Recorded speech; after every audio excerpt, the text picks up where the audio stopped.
Does this work? Have I got sound now, Holly? Test, test. 1, 2, test, test. How's that, Solly? I've just broadcast a whole 4 minutes of dead air.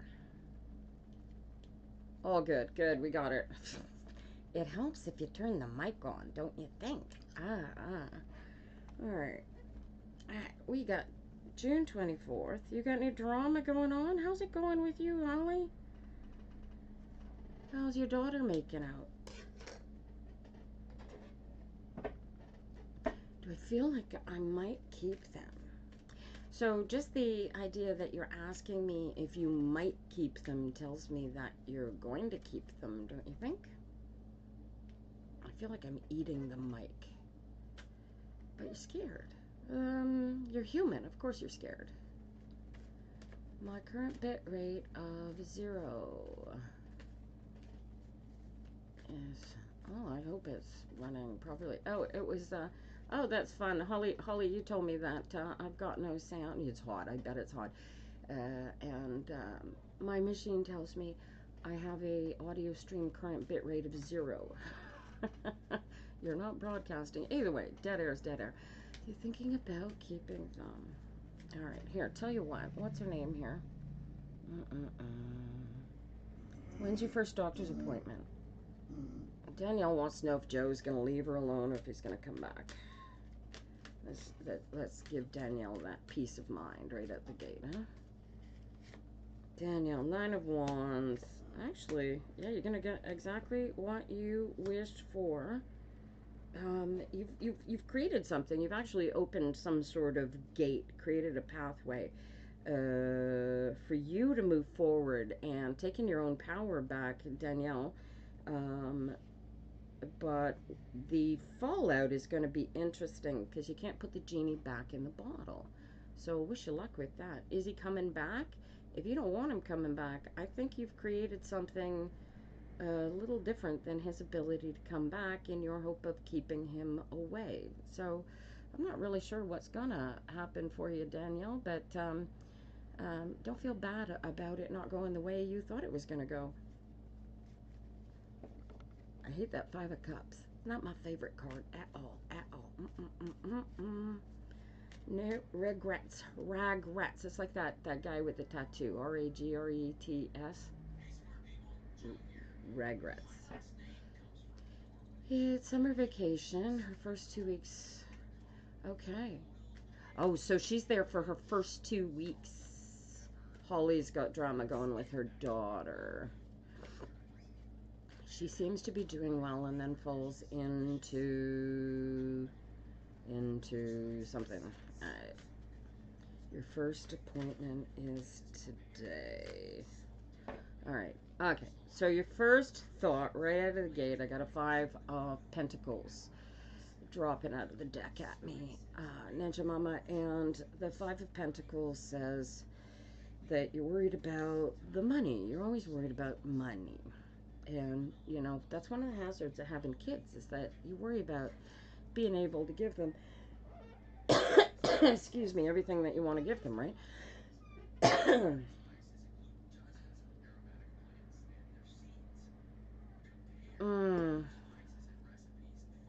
There you go, Holly. That's the way to do it. Right. Okay.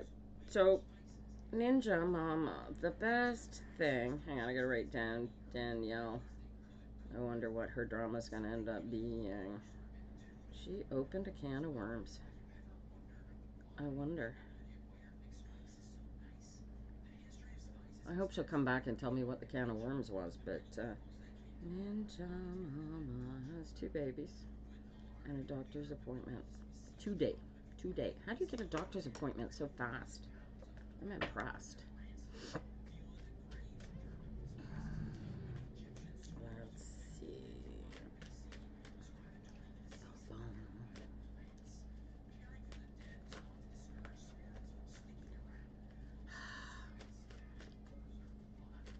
Hey, girl. Ooh, 4 swords. 4 swords. The worst is over. This is actually an interesting card for you. Ah. 4 of swords out the gate. So this is a place of Had you been not feeling well, and then now this, like, now knowing that you're pregnant is, and how do you know it's twins? Just out of curiosity. Oh, four swords, four of cups. Oh, that's a decision to have to make, isn't it? And you're all discombobulated, and you're afraid you'll make the wrong decision, but you got to make the decision that's going to make everybody happy. Right, okay. Now, let me ask you this question. Do you think, are you and your partner gonna have, how do you make this decision? Holy crap. You have to make it, no, you have to make it so that no matter what happens, you don't come back and second guess the the the decision, right? So you got to feel your way right through it, and you got to be in alignment with it. Yeah, it's going to be hard. It's not going to be cheap because, twins are not cheap, but you already know how to raise kids, so you're not coming into this blind. You already have a lot of the things that you may or may not need, and Facebook is really, really good at helping get things. Yeah, so you already know what your answer is. So um, feel, feel, feel how right an answer it is for you, and talk to your partner and get him on board. How's he doing, by the way? And put it together, because I would far rather have you guys go through the crazy emotional ups. Oh, he doesn't know yet. Well, maybe he knows now if he's watching. Congratulations, sweetheart. Oh, I just got chills. Literally. Literally. If the girls, you can name them after me. I'm kidding. Okay, a little. That's your first step is going to be, hey, I got some good news, and you have to prepare yourself for him to take it hard, because you guys have a hard enough life as it goes. Throw two new babies into the mix, it's going to make it even harder. But yeah, right. But these are so special. These babies are coming from the two of you, learning how to be better partners and have a better relationship. And going up, these two babies are going to have so much more of what you would have liked to have given your older kid had you been able to give it to him. That it's just going to, it's like, and it's just, the coming together. You can see it the hard way, or you can see it the love way. I highly recommend seeing it the love way, because that's, either way, it's going to be hard. So you might as well go into it with the love, right? You think? You think? You think? And I've got this ring light right in my eyes, and this thing is creating shadows on me. They are much better. And I still have the ring light in my glasses. Oh, it's only on TikTok. No, it is on both of you. I gotta figure out a way to do that. I have to sit better like this. Let me just sit better. There you go. All right. I get a feeling you're gonna keep them. You haven't made the decision yet, darling, and it's gotta be. You gotta make the decision to go together. Yeah, it's only been 7 months. Oh, dude, my brother and my sister are 11 months apart, and they were both preemies. So, you'd be surprised at what you are capable of doing, right? The trick is to feel like you're both on your feet when you're on your feet, and when one of you is not on their feet, to carry each other, right? And lift each other up. And bringing a new pair of twins into the mix is going to give you more alignment to align. Treva, darling, how did it go with the doctor yesterday? Yukta, did I pronounce your name correctly? Are you still watching us on YouTube this morning?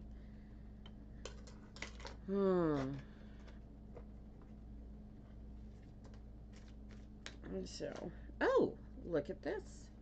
I got 3 of Wands. This is like, just like, yeah, just had the test. So you don't have the results. There was just the, yeah, so that's the Hermit. So we wait until the tests come back, and then you'll find out. How you feeling, though? Are you feeling a little less in the dark? Did he have a good chat with you about what's possible and probable? He, she, they? Yukta, are you still watching on YouTube, darling? From Akshay, you want me to channel a message to you from Akshay? Are you still there? Yashika. Hello, Ems. How are you, sweetie? Good morning. Right.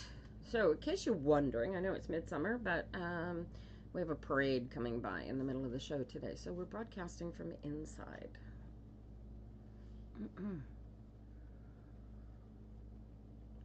The doctor didn't discuss any of this. Jesus, no wonder we need MD. Yeah. Well, they're going to come back. They'll come back. Oh, that's so bizarre. They just gave you the test. That was it? Or was it a specialist or your actual doctor that you saw?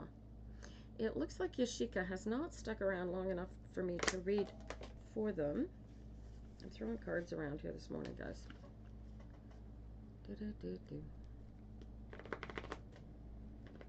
Alright. So, I guess Holly wants to know how it's going to go. Hello, Tina. Tina would like a card. I feel like I'm talking to myself. Oh, you just had an ultrasound. What, they put an ultrasound on your thyroid?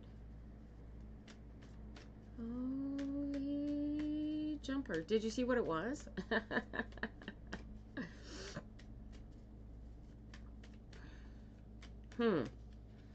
Well, if they're anything like mine, they're probably going through hyper, hypo, and make you crazy laugh like that. Holly, I got the Emperor, and I got, oh, here's the good news for you. The Emperor doesn't see his daughter the way that you see the Emperor. Do you catch this? He thinks she's special. He thinks the sun rises and sets on her ass. Do you see that in your daily dealings? I know you don't see him as anything other than your ex, but can you see that he is different to her than he is to you?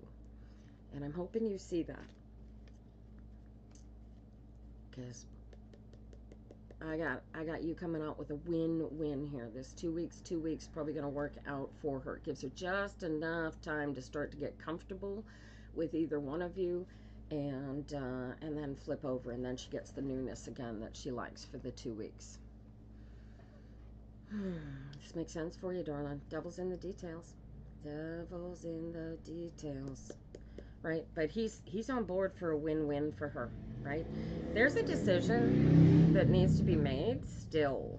And I don't know what that decision is, but he seems to be just as on board for her best interest as you are. Do you get that? Take that home, embrace that, own that, right? Focus on what's going right for her, not what's going wrong, okay? And good luck with that. But I think this is probably going to work out really, really well for you over the course of the summer. And there's a possibility, I'll warn you now, there's a possibility she's going to come back at the end of the summer and say she'd rather stay there for school or something. Is that possible? I don't know. But keep an eye over her over the summer. She really knows what she really knows what she wants. And she's coming to the table as a young woman on very, very solid feet. Instead of seeing her as your young daughter, see her as the young woman that she is becoming, and help her become as good and strong and powerful as she can become, and see only her strengths as opposed to her potential weaknesses, right? Because now it's her job is to be her strength, and she's got to learn. This summer is going to be really good for teaching her how to do that. Holly, just stay in alignment, though. I think this is going to be really great for her. And you, of course, what happened with the decision for the job? I got this Emperor here for you. That's that new job. Did you take it? Are you starting in September? How's that working out?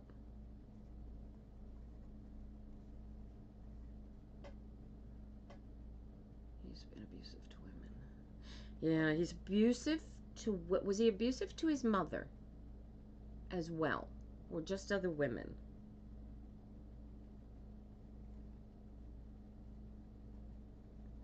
Right?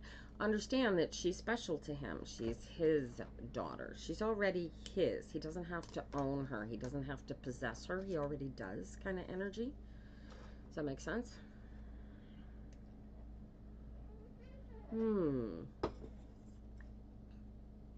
Maybe. Good luck to you. That would, a permanent position would be great. A decision, just the emperor comes up, often just brings a decision, brings decisions and judgments, and puts things into. He was abusive to his mom too. Maybe because he felt like his mom owned him, or there's a power structure. Take a look at how the power structure is with him versus other women, versus him versus with your daughter. And really look hard and see if there actually is a difference. And I'm willing to bet that there is. So, and she's going to pick up on that quite cleanly, I'm sure. All right, Debbie Kennedy, thank you for joining us this morning. She's not a pleasant woman. Well, apparently he's not a pleasant man, so I'm not surprised his mother's not so pleasant either, Holly. Oh, that's crazy. All right, where'd you go? Debbie Kennedy.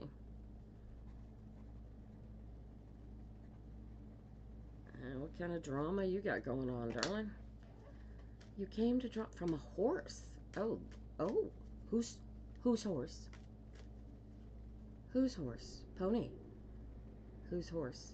Cassie, you're gonna make my day today. What's the message? That's crazy. I only know one horse. The name begins with an E.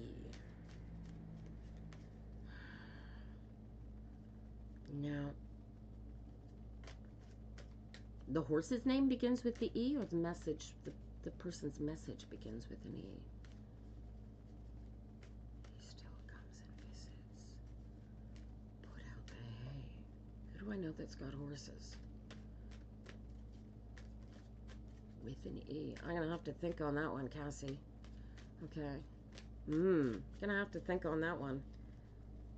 I think the horse might think I know their owner better than I do. Alright. Is Debbie Kennedy still here, or am I shuffling cards for nobody here? Debbie, where are you? I don't have a list, Liz, but I'll read for you right next. Alright, here we go, Debbie. Oh, I got an 8 of Wands. Only a little fool. Huh. I don't know. I'm going to have to think on that. Try and figure out how I can come up with that, Cassie. Good heavens. Oh, Debbie. Wow. What do you need to put an end to, sweetheart? Because, whoa. It's almost like you have decided to put an end to something as painful, and it's a sharp ending. Suggests to me it's probably either a business separation or the end of a marriage, and you've just divorced. Okay. And so what are you asking me? This is the best thing could have ever done for yourself. Are you having a hard time? You got 2 kids involved here? You've just started a new relationship, or you've just ended a new relationship? What am I looking at? Because the 8 of Wands is like, looks super cool, but the 3 of Swords, 10 of Swords are not my favorite card. Oh, you weren't married, you ended a relationship. Excellent. Okay. Do you have a possibility for a new relationship happening here? You got to put more energy into something. Is this a new relationship? Or are there children involved? There's possibly a new relationship. You're terrible. Go after it. Put more energy into it. Were there kids involved in the ended relationship, just out of curiosity? Or is this you? No kids. Tell me no kids.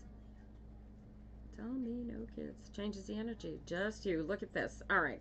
So, There's no rules. There is no laws about how long you have to be out of a relationship before you can start a new relationship. So yeah, don't worry about what went before. Just yeah, it's over. It's done. Go ahead, close it up, tie up your loose ends, and good luck with this new relationship. This is like positive energy for good stuff. So what's the question?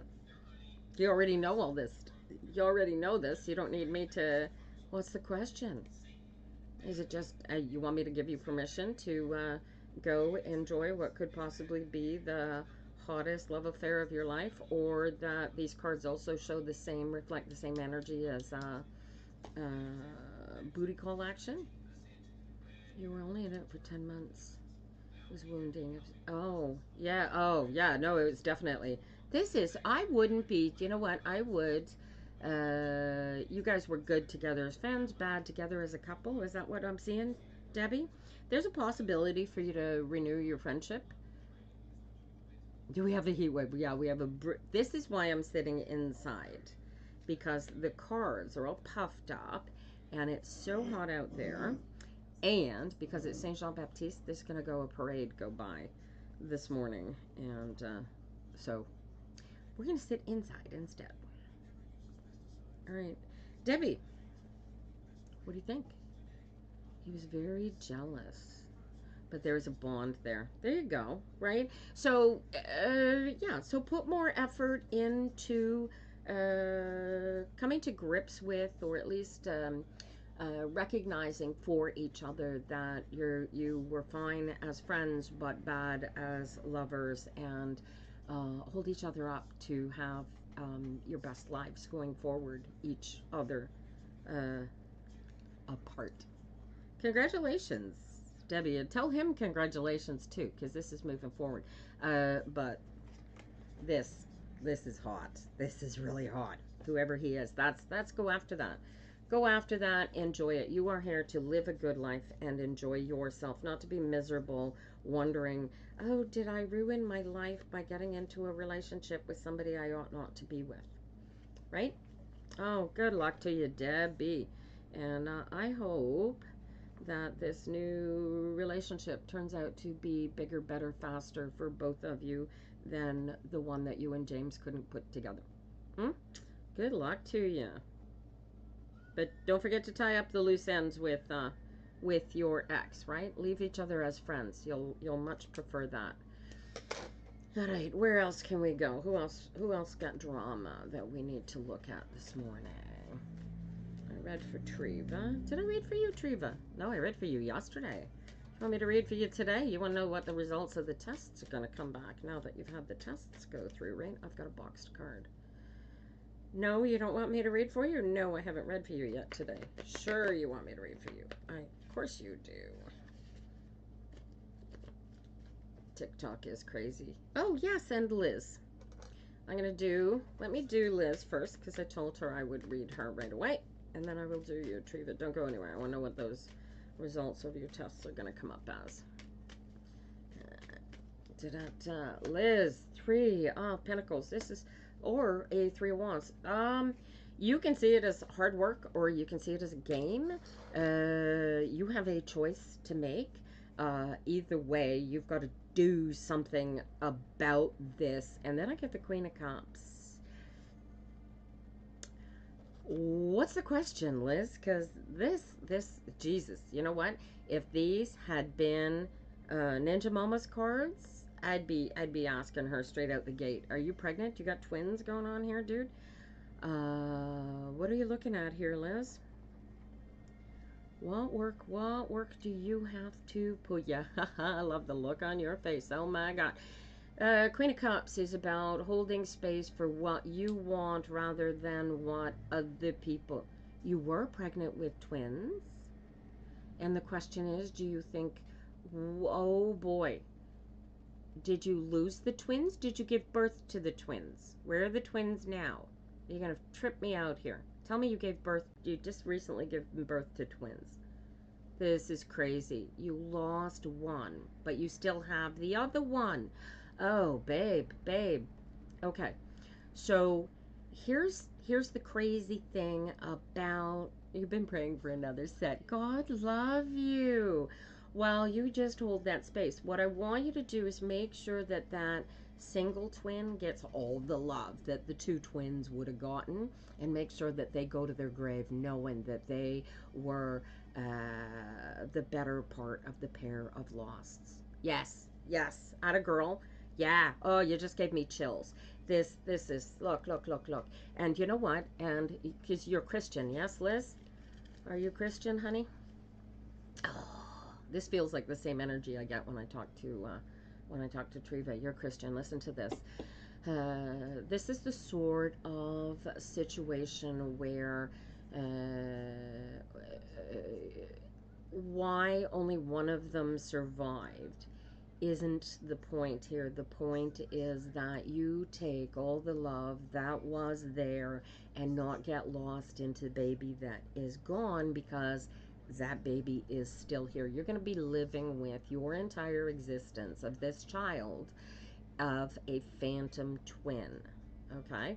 And you are going to have to maintain the memory of that twin, not just for yourself and your partner, but for the living twin. Does this make sense to you, darling?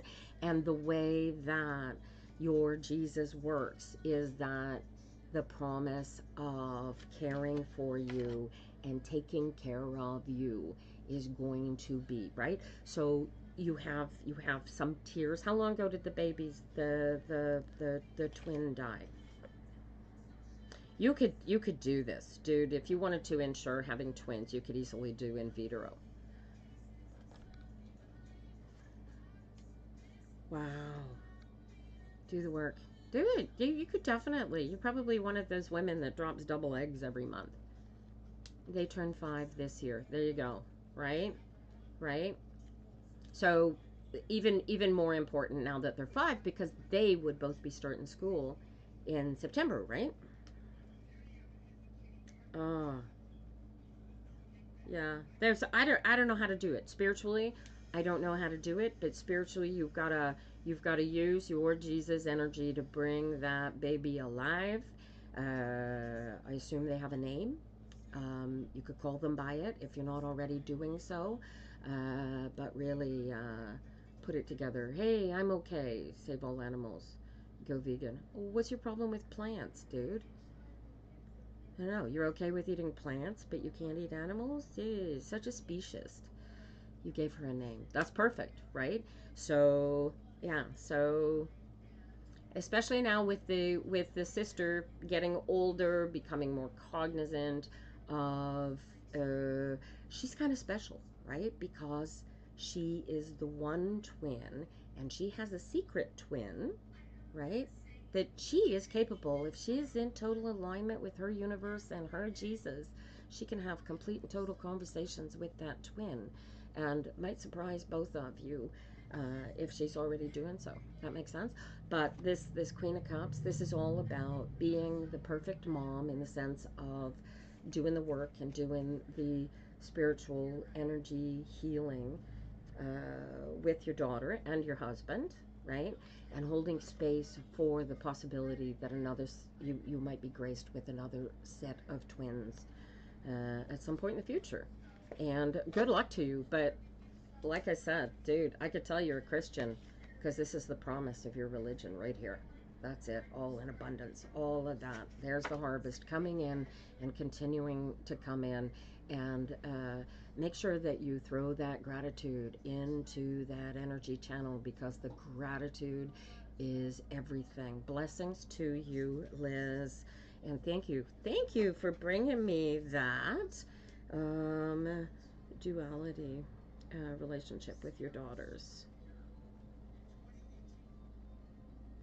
And yeah, you might I don't know, you know what, your pastor might have some powerful insights within the book, within Jesus' teachings, that you might be able to use to really help bring that up and empower everything. I wish you luck with that.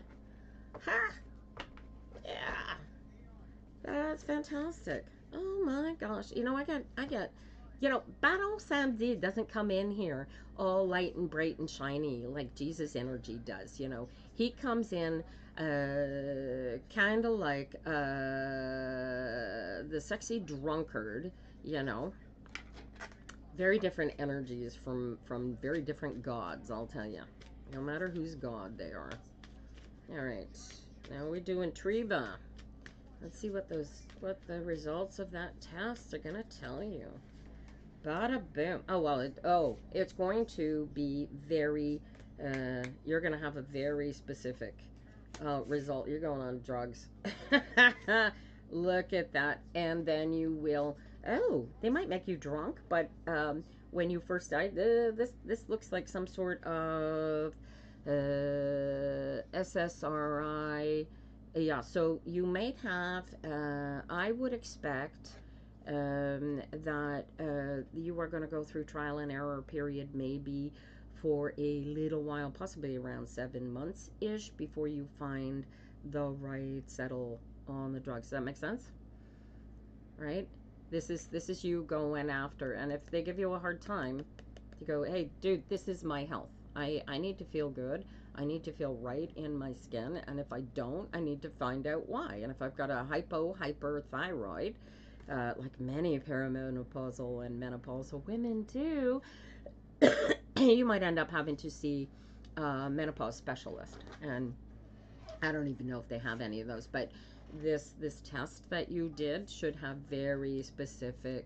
Well, here's the thing with hormones. If you cannot get, if you're not providing your own proper hormones, they can synthesize hormones and put them in you. But it's not necessarily going to have the same effect. Well, with the thyroid, so in menopause, often what happens is it's one day it's hyper active, and the next day it's hypoactive, which is like the complete exact opposite. So then doctors get confused because you can't have hyperthyroidism if you have hypothyroidism. Although if you're a woman in menopause, it seems to be quite probable that you can easily have both. Though. But you may need to the trial and error is if this doctor is willing to work with you, is to find out exactly what's going to work for you and what that kind of balance is, right? And yeah, and once you've got medical balance, then it makes life easier, right? All right, where are we going next? As you feel like you're lacking in a hormone. I don't know. I don't know. I don't even know what lacking in. I don't see surgery. There were no knives in here. Not a single sword, darling. I can tell the difference in energy. Oh, yeah, of course. Yeah, easily. Yeah, yeah. So God's M's are energetic beings, very much the same as we human. Thank God you weren't getting surgery anyway. So gods are just energetic beings that have somehow been elevated above and beyond by meat suit human beings. Okay, and so, oh, Trish, talk to your doctor. It'll be brand new science, and this is serious new women science. It's only in the past couple of years that we've even seen major studies of menopause on women anyway, because they never did testing on us because of hormones. You feel like you're going crazy. Darling, you are going crazy. You're going into menopause. Welcome to insanity. They don't call us crazy old crones for nothing. All right, Trish. Let's see where you can throw some cards at you this morning, huh? Da-da-da-da-da. Dropped frames. Da-da-da. I wonder what that means. I'm gonna have to do some research on YouTube. I've got 1,364 dropped frames, and I have no idea what that means. All right, M's. I'll tell you more about. We'll talk a little bit more about God energies. So, I wish I knew all their names. So Shiva's really cool. So she is misandry personified, and she carries the heads of her husband's in a necklace. Every husband that she's previously had, she's killed like a black widow, and she carries their heads on a necklace around her neck. Very, very powerful feminine energy. Um, what is now? So there's the milk elephant. So there's an elephant that goddess, the goddess. I think it's androgynous. I don't think it's male or female, but it's an elephant. And when I finish my qigong, it sprays the milk of human kindness over my body, and I have a spiritual shower when I finish my qigong. So they all have different. They have different names and different energies. The way that they come. Crazy, eh? All right, Trish. I got right out of the gates. I got the lovers for you. The lovers comes. This is things coming together naturally, flowing together. Often it's a marriage, sometimes it's a partnership of convenience, sometimes it's a business partnership. Whatever this partnership is, somebody asked you to join into some sort of partnership, and you haven't said yes yet. You're not sure how to put this partnership together. What am I looking at here? As a matter of fact, it looks like the other partner wants to go more in, and you kind of maybe aren't sure you want to go out. What am I looking at here, Trish? Good morning, Sakshi Turkey. How are you? Welcome to my live. Trish, darling, are you still here? Oh, we lost you. Trish, you want to leave your husband. And what is stopping you, darling? Aside from your best life. This is you need to forget. No, this is your own personal spirit calling you. There is what I want you to do before you do this, before you actually do this, because you're going to do this. What I want you to do is really get into personal alignment with yourself and really decide who you are and what you are and when you are and what you want to be in spite of him, without him, and put all of that. I want you to put more thought and energy into it, because this is about you and you're going forward from here. And your other option is to put more energy into the relationship. How long have you two been together? You don't know. Well, let's walk through that. Let's take a look at your cards, feel your energies, and I'll help you feel a little closer to knowing, don't you? So you're 23. How long you guys been together?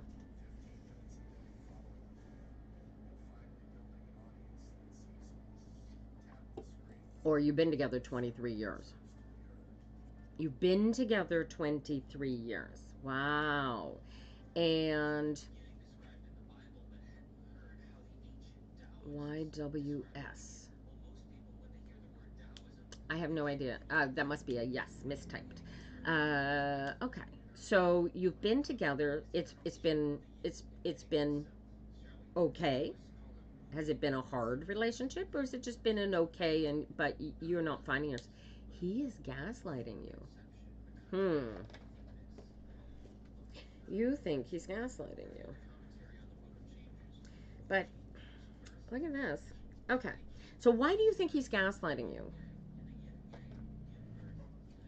What makes you think that after 23 years, he's not telling you the truth? What have you seen or felt that tells you, oh, I see, you can never be right? Yes, okay. So he's not giving you, he's not giving you your personal power. He's not giving you, allowing you your autonomy.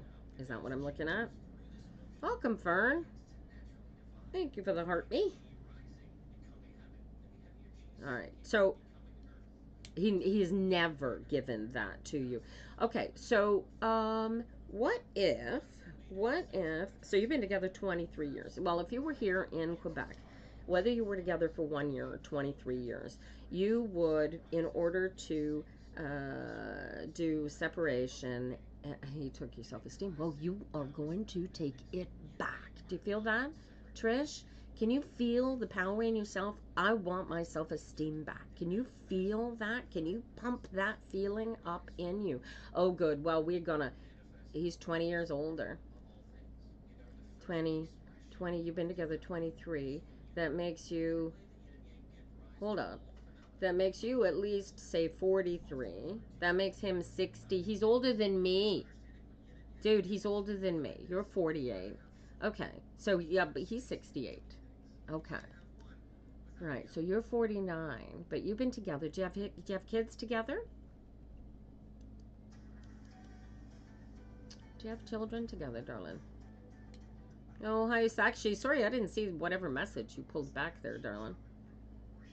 No kids. Wow. 23 years and no kids. Was that your doing or his doing, or was that a combination? How does that happen? Oh, you brought two of your own, so you didn't have any new ones with him. Okay. All right. And so you are in a position. All right. Good luck, Ninja Mama. Let me know how it goes. He was fixed. Oh, I married one of those. Yeah. Yeah. Okay. So you are in a position of, but you're not sure. You want you don't want to necessarily end the relationship. You just want more you. Is that right? If he were to allow you to be yourself, to be your autonomy, and stop treating you like he's your boss. Oh, and now you've got agoraphobia coming into it on top of it. Okay, so the first thing I'm going to tell you is, where are you in the world? Are you in Canada? You have no brain. Well, you have enough brain to be talking to me because I'm your new best friend. And we're going to help you find the power to do this. All right, you're in Canada, so that makes your life simpler just a little bit. You don't happen to be near me, do you? If you're in Montreal, West Island, I know exactly where to send you, but you're not that close, are you? Bum, bum, bum, bum. So what you need to do, you need to find, you're in Edmonton. Oh, that makes it trickier.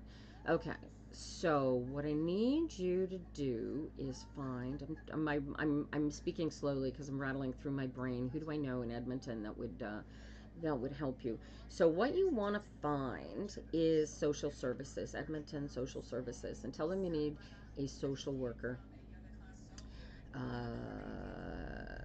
And get your partner to go into partnership counseling. And they're going to make you have, here in Quebec, they would make you have 6 sessions of relationship counseling before they let you divorce anyway. Okay. So I highly recommend, hi baby carrots, I highly recommend, Trish, that you ask him, invite him to do some counseling. Tell him, explain to him that you've been feeling like you want out and this isn't working anymore, and invite him to do couples counseling to see if you can't improve the relationship you've got, because these cards say, so watch what happens. So you're getting gaslighting from his side that he's not treating you like an equal, right?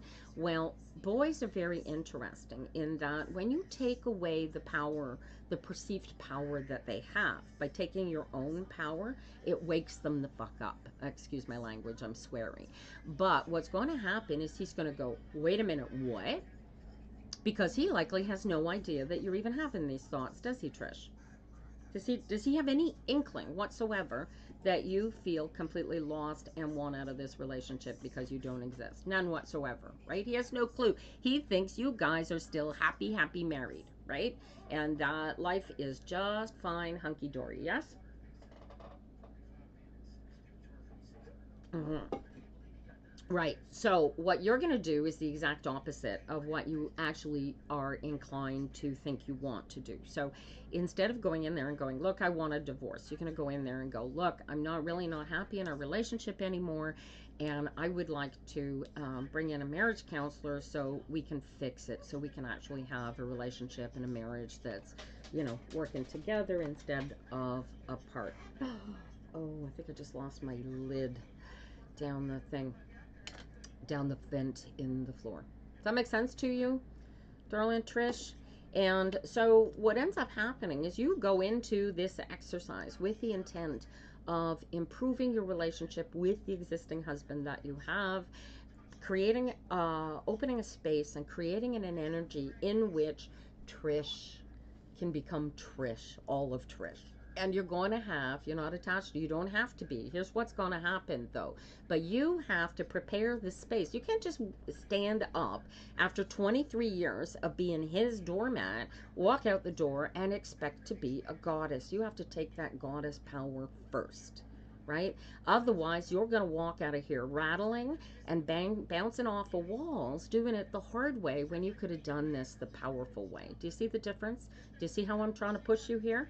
So if you go into this relationship, you will learn conversations with yourself, exercises with yourself that will help you solidify yourself in spite of him, in spite of your relationship, because this is key. This is your go around, Trish. This isn't about him. This is about you. And if he's happy or not, that's irrelevant to you, because if you can't be happy, who cares if anybody else is happy? You're the one that's miserable, right?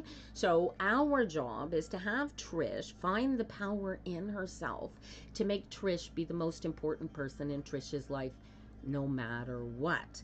And taking advantage of the social worker that you can get from social services to work with you to help you fix your broken marriage, right? You go in, and when you have that first private conversation with the counselor, you go, well, I actually came in here because I want to rip it apart. I don't feel, I am lost. I am not in this, and I need to be me, and I want to be me. I am, what did you say, 48 years old? It's about time for Trish to have Trish's life, right? And that counselor is going to help you find that power. And whether or not, and here's the interesting thing, he could change. He could come to the table with a completely different relationship to you that is going to turn the rest of your life into Trish's dream life. And lo and behold, you're still married to the same guy, okay? But do it because this is for you, and you are not sure that the relationship is allowing you to be you, so you need the social counselor to fix it or help you end it. Does that make sense? Right? And he's going to wake up. He will wake up the second you say, I think we need a marriage counselor. He's going to wake up and go, what? Right? Because he's like that, right? You really got to punch him in the head for him to catch a drift, right? I see him in these cards. He is perfectly, he doesn't think there's a single thing wrong with your relationship. He is perfectly happy. He is living the life of pie in that relationship. I'm just looking for my pen cap, you guys. I know. Stare at my wall for a second. We're having one of those days. There we go. All right. Nora, you are still waiting for a reading. Well, let's see if we can get some cards out for you. All right, Trish, do the marriage counseling thing. You know what? You may not even when you, yeah. See that right there? That is now. Here's the fun part. When you say to him that you want to fix, you want to make it better, you want to improve your relationship, right? Then he can't flip out because you're trying to fix it. You're not trying to break it. You're not taking something from him. You're bringing something to him to fix. Do you get it? So he gets that that power that his ego needs to maintain. I have this great family relationship that he gets to brag. Does he break you? Are you a trophy wife, sweetheart? Are you his trophy wife? Is that how you feel? Right? You need to be a trophy, darling. Right? Be the trophy. You wanna see who I think is an absolutely magical trophy wife is Mrs. Trump down there in the States. Here's a woman, gets to do what she wants, and if Trump has to have her even in the room, he has to pay her a couple of $100,000.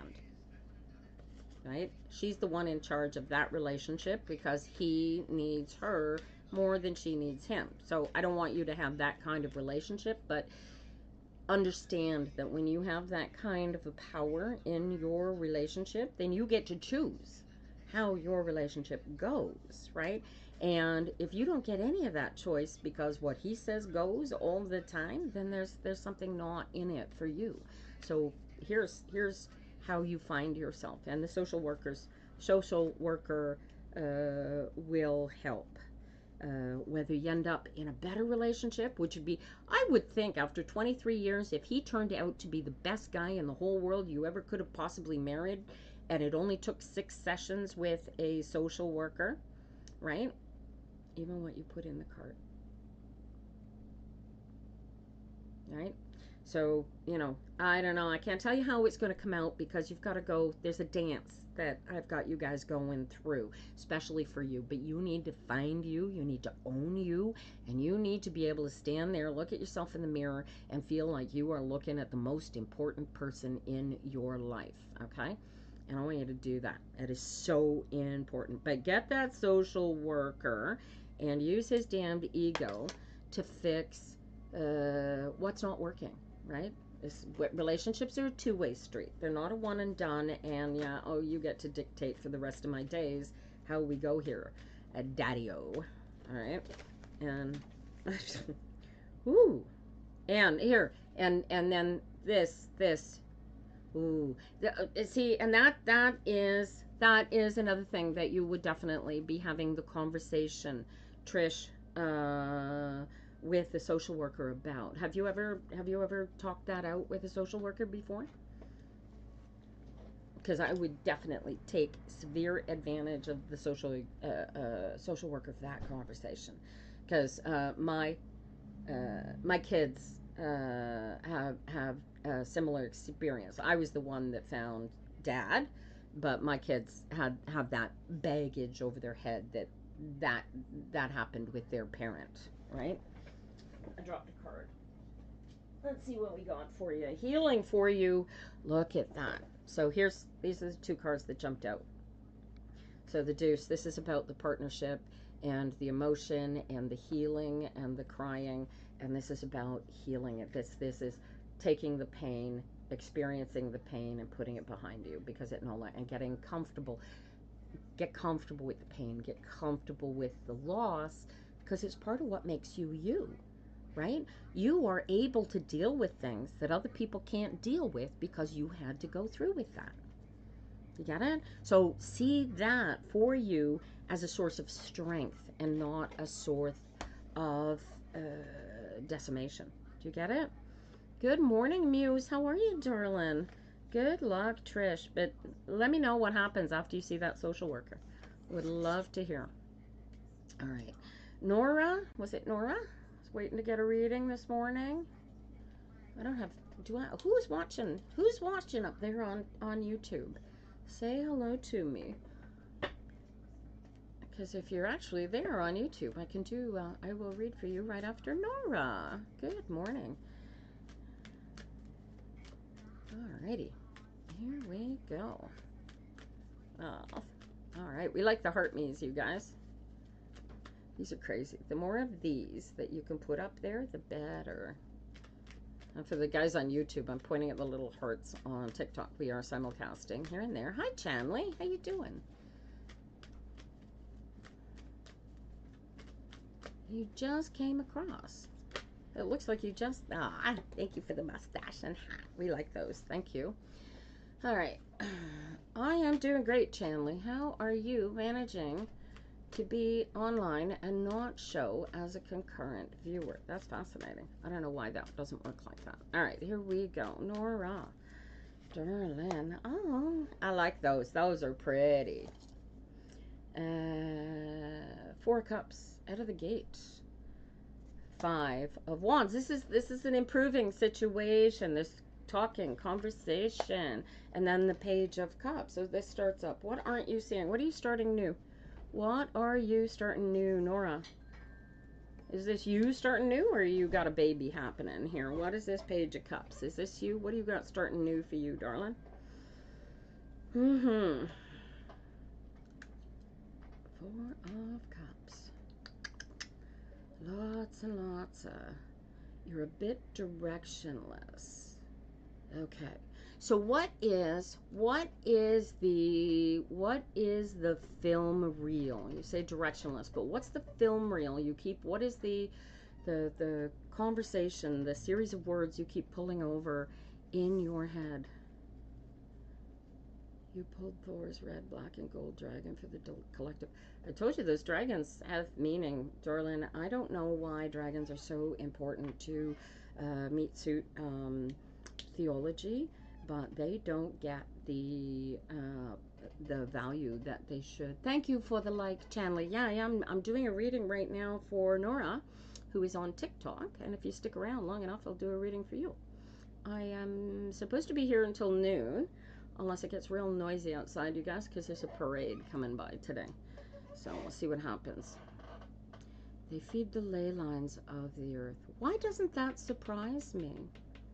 Well, we'll find out with the dragons. Nora, darling, what's starting new for you? You have everything you didn't expect to. Oh, you're newly single. And now what changes? Oh, so this is you. This is new. This is you trying to figure out. All right, so do you know how to get into alignment, darling?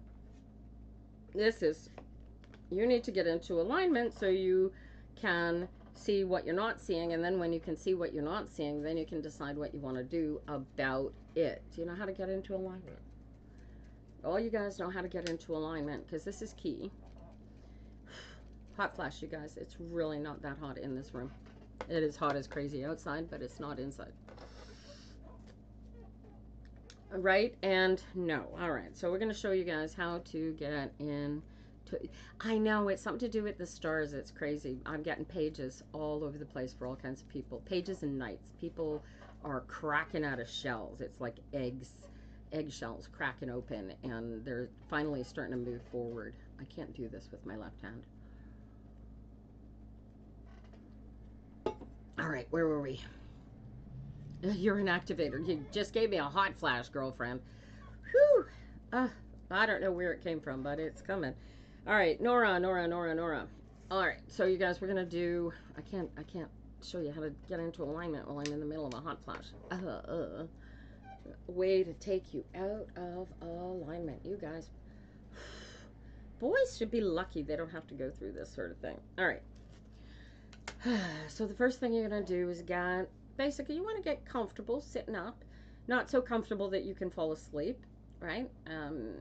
Now I want you to get into comfortable meditation sort of space. You want to feel like you're going into a meditation. Do you meditate, Nora?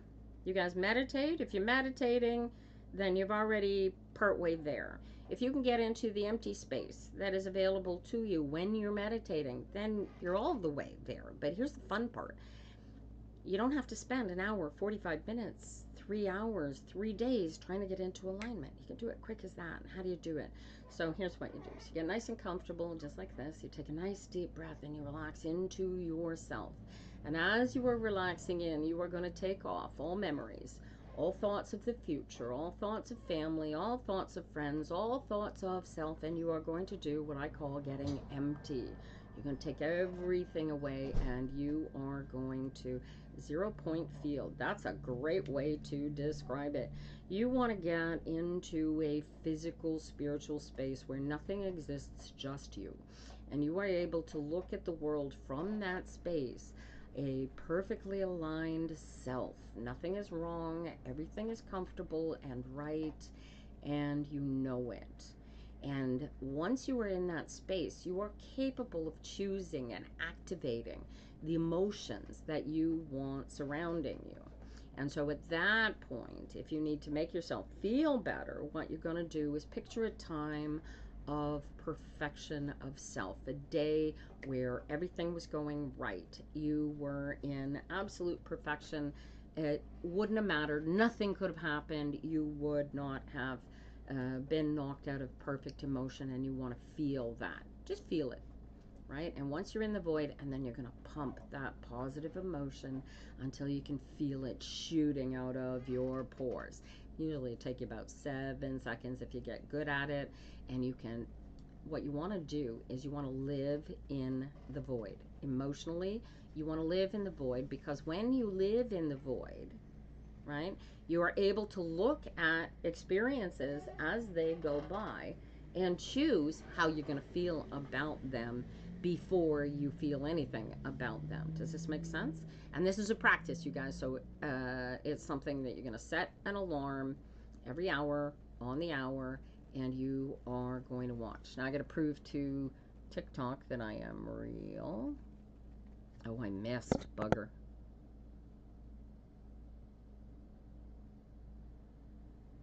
Bug. I missed twice.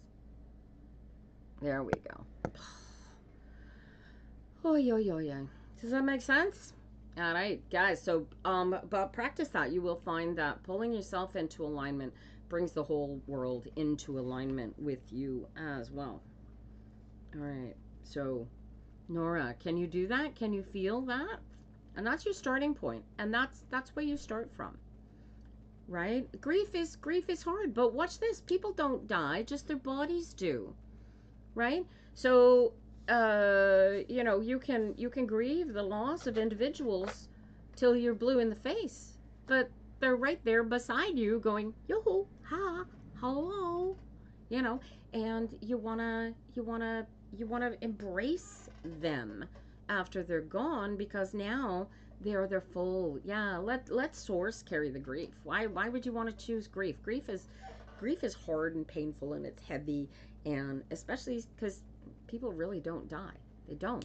And convincing our meat suits that people die so we can be sad because we're no longer physically with them keeps us from being with them now that they have no limitations on being with us. Does that make sense? Right? You don't have any stupid meat suit in the way anymore. It's just you and them direct, but you gotta go inside to be able to see them, feel them, hear them. Does that make sense? Energy and motion, they're meant to move through you. That's right. Oh, I like that. We are meant to feel our emotions. We are not meant to hang on to them and carry them and become them. Right? Grief floods those moments. That plus a betrayal, relationship ended unnaturally, learning to let it go. Well, here's the quickest, easiest way to let all of that go, Nora, is to become more important than your stories. You go inside, you get empty, and you choose to be the best you that you can be in spite of your past. And it's a practice. It's not going to happen in one session. You've got to work at it. And the more you work at it, the better you become. Literally. All that is all you have to do, right? But when you're in that space, Nora, feel your way through your pathway. This page is coming up here for you because you have to choose how you're going to be, who you're going to be, where you're going to be, when you're going to be. And your best move is literally to be your best you. Do you get this? So that alignment, do that practice, and then decide what you're going to do next. But pump yourself up. You are way more important, and you need to tell yourself, yes, flip the script from grief to joy. Muse, I love your guides. Oh my gosh. Alrighty. I can figure out who that horse is. Eee. I wonder if Evelyn has a horse. Alright, I didn't even box the cards. Look at that. Did I see Caribou come in? She's on my Toth list. My Toth members get automatic readings. I'm almost out of coffee, you guys. Caribou gal, darling, how are you? Alright, how's work going? Has it picked up? How's the alignment practice going? Has it picked up? How you doing? Alright, let's see. And then when I finish for Caribou, I'm going to go up to YouTube and see if somebody's still waiting there for a reading. Pain is power. Absolutely. You've been great. Feeling amazing. That's great. When they get hyper, you get hyper. Oh, Cassie, you can choose not to go into the hyper. You can stay the calm one in that situation and teach them how to not get hyper themselves. Oh, Ems, you're still here too. I am going to read for you this morning as well. I'm here until noon, you guys. I got all kinds of time. All kinds of time for you this morning, you guys. So hang in there. All right. Where are we going here? Wanting to run. How can I say no to that cuteness? Ooh. Well, but that's an energy dissipation. Go run with him. That's great. All right. Here we go. Reading for Caribou here. This Caribou Queen. What are you distant from? What are you missing? Who or what are you missing? What's missing? What's this empty space? Come in here to go. Oh, fill this space, Bish. Fill this space. You're the only one that can heal this. What's this? Work is great. You're being creative. What are you missing? What have you not brought with you that you need to bring with you from the past? What got lost? Do you know what I'm looking for here? Everything's going great. You can feel it, but the gap is still there. What's the gap? What are you missing? How can I need you to feel through the answer here? Take a deep breath, really relax into yourself and say, what have I not brought with me? You're the only one that can bring it. Unless you've got a female partner who's capable of coming in. You've got a family thing going on, right? And you want to heal that. You're the healer. You are the one that's going to bring the energies here. It's the family pet is having issues and they need your protection. Is that what I'm looking at? What's your shadow card? And a page of cups. Is that what I'm looking at? You need to teach whoever it is how to get into alignment. It's a fella. He's shutting down because he's not sure who he is. He comes up in my cards as a page of cups. Right? And he needs your protection. He needs somebody to reach and extend, help find you. You have the ability to help him close that gap. Right? Maybe have him come and see me for a reading, but you have the power to show him. How old is this young fella? I say yellow. There's a page of cups. Very emotional young fella. Very emotional. Right? And he's 40. Alright. Shadow cards. Giving him the ability to show him how to move forward. Just teach him how to do alignment. And if you can't do it, show him me and Muji, and we'll teach him how to do alignment. But the quicker he learns how to get empty, the better. What is this? Something needs to be signed. What needs a signature, sweetheart? What needs a signature?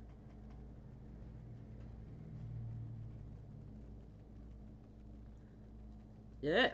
Well, the better he knows himself and what he wants and what he needs and how to control his emotion. Yeah, there you go.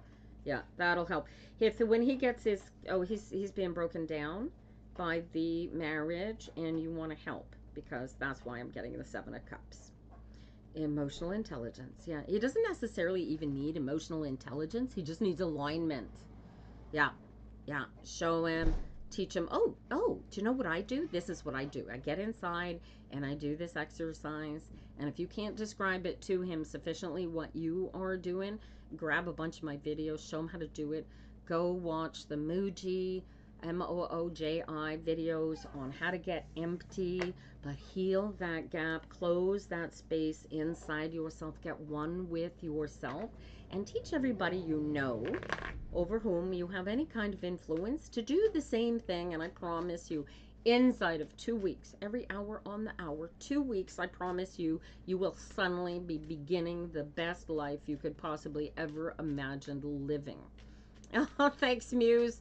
I wish YouTube and TikTok agreed. Paddleboarding, perfect place, right? So Caribou, here is where paddleboarding is an excellent source of teaching yourself and someone else how to learn perfect balance, right? Because what you are going to do is that core space, that keeps your physical balance while you're up on that board, no matter what you're doing on the board or trying to go on the board, right?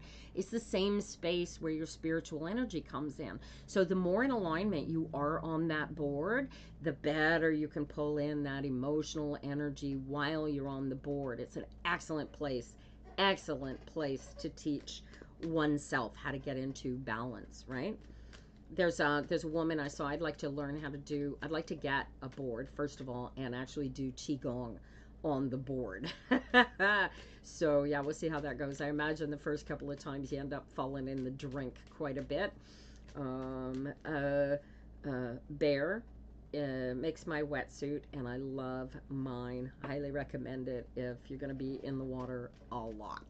So anyway, we swim. So, but yeah, teach him alignment and teach him to close that space for himself and help him feel his way to his best life, especially when he's going through such a hard time.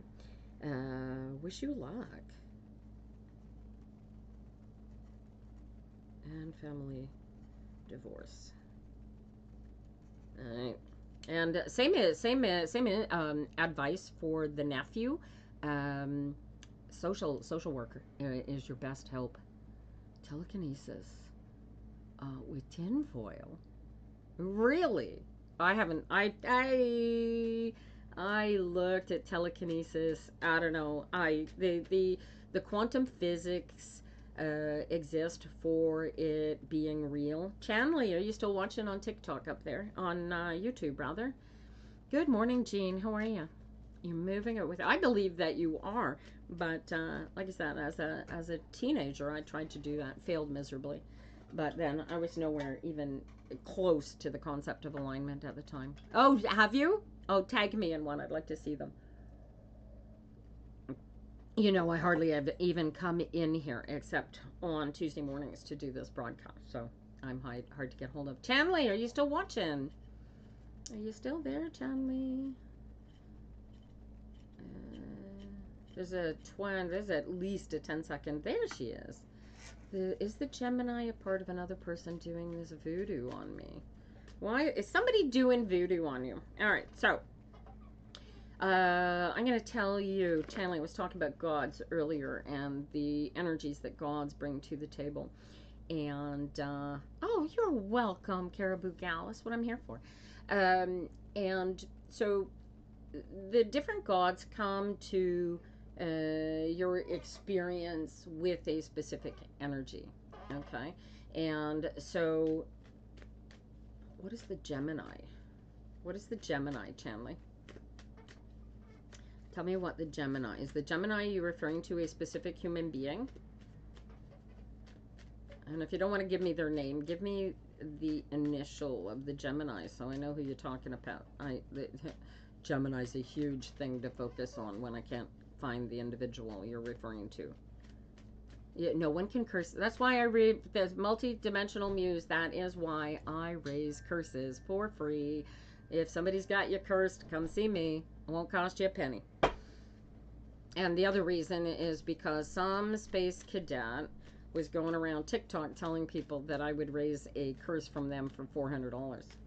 I do curse lifting for free. So if somebody telling you they're me tells you that they're going to lift your curse for you and you got to give them money, you'll know it's not me. Curses are free. I take them away. Mostly because I don't believe in them. You can't curse somebody that doesn't choose to allow your curse. Although, you know, the alignment thing, this is key. Okay. You don't have the power if you don't know where the power comes from, you guys. But once you have the power, we're all equals. We're all the same power. There is no two powers. There's no one power stronger than me or me stronger than somebody else's power unless whoever chooses to accept a power imbalance. And then if we allow a power imbalance, then there's a power imbalance. All right, Chanley, darling, I got a 9 of Pentacles, 4 of Cups, 7 of Pentacles. Oh, you have a decision to make. Look at that. A money decision. Is there money involved here? What is this? What is this? They want, so this Gemini thing, is this, Is D trying to get money out of what is D trying to harvest from you? They want money. All right. So essentially this is, oh, you got a scammer here. And the only one keeping you in this scam channel is you. All right. I got the Eight of Pentacles, sorry, the Eight of Swords here as your shadow card, which means the only one in this little prison of yours putting you there, keeping you there is you. Right? So the second that you give power to this other person's voodoo, it will have power over you. Now I'll tell you about my first meeting with Baron Samedi. Now Baron Samedi is the king of the Haitian Loa. The Loa are they have a series of gods. There's several of them, and he has made it quite clear that he controls the gates of the dead. Although, so he came into my meditation one day, and it's woo, and he's all spooky and scary looking and all powerful, as you would expect a guardian of the dead to be. And he was very dominant in his expression, and basically I emasculated him because I'm a little bit of a misandrist like that. And I said basically along the lines of, you could be Baron Samedi, you could be Jesus Christ himself. I'm not giving you any more power than I have myself, dude. We are equals. We are the same power. And he took it aback and he kind of went, oh. And I said, besides, I don't need you to open that gate. I've been opening and closing that gate since I was 8 years old. And he went, oh.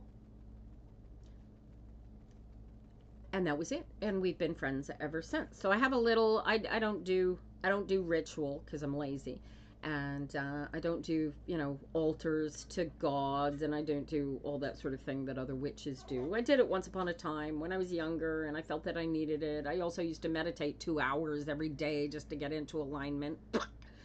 Totally unnecessarily. The meat suit will trick you into doing exactly what you want to do, but doing it in the most roundabout possible way that it can trick you to doing it. Very tricksy little meat suit we've got.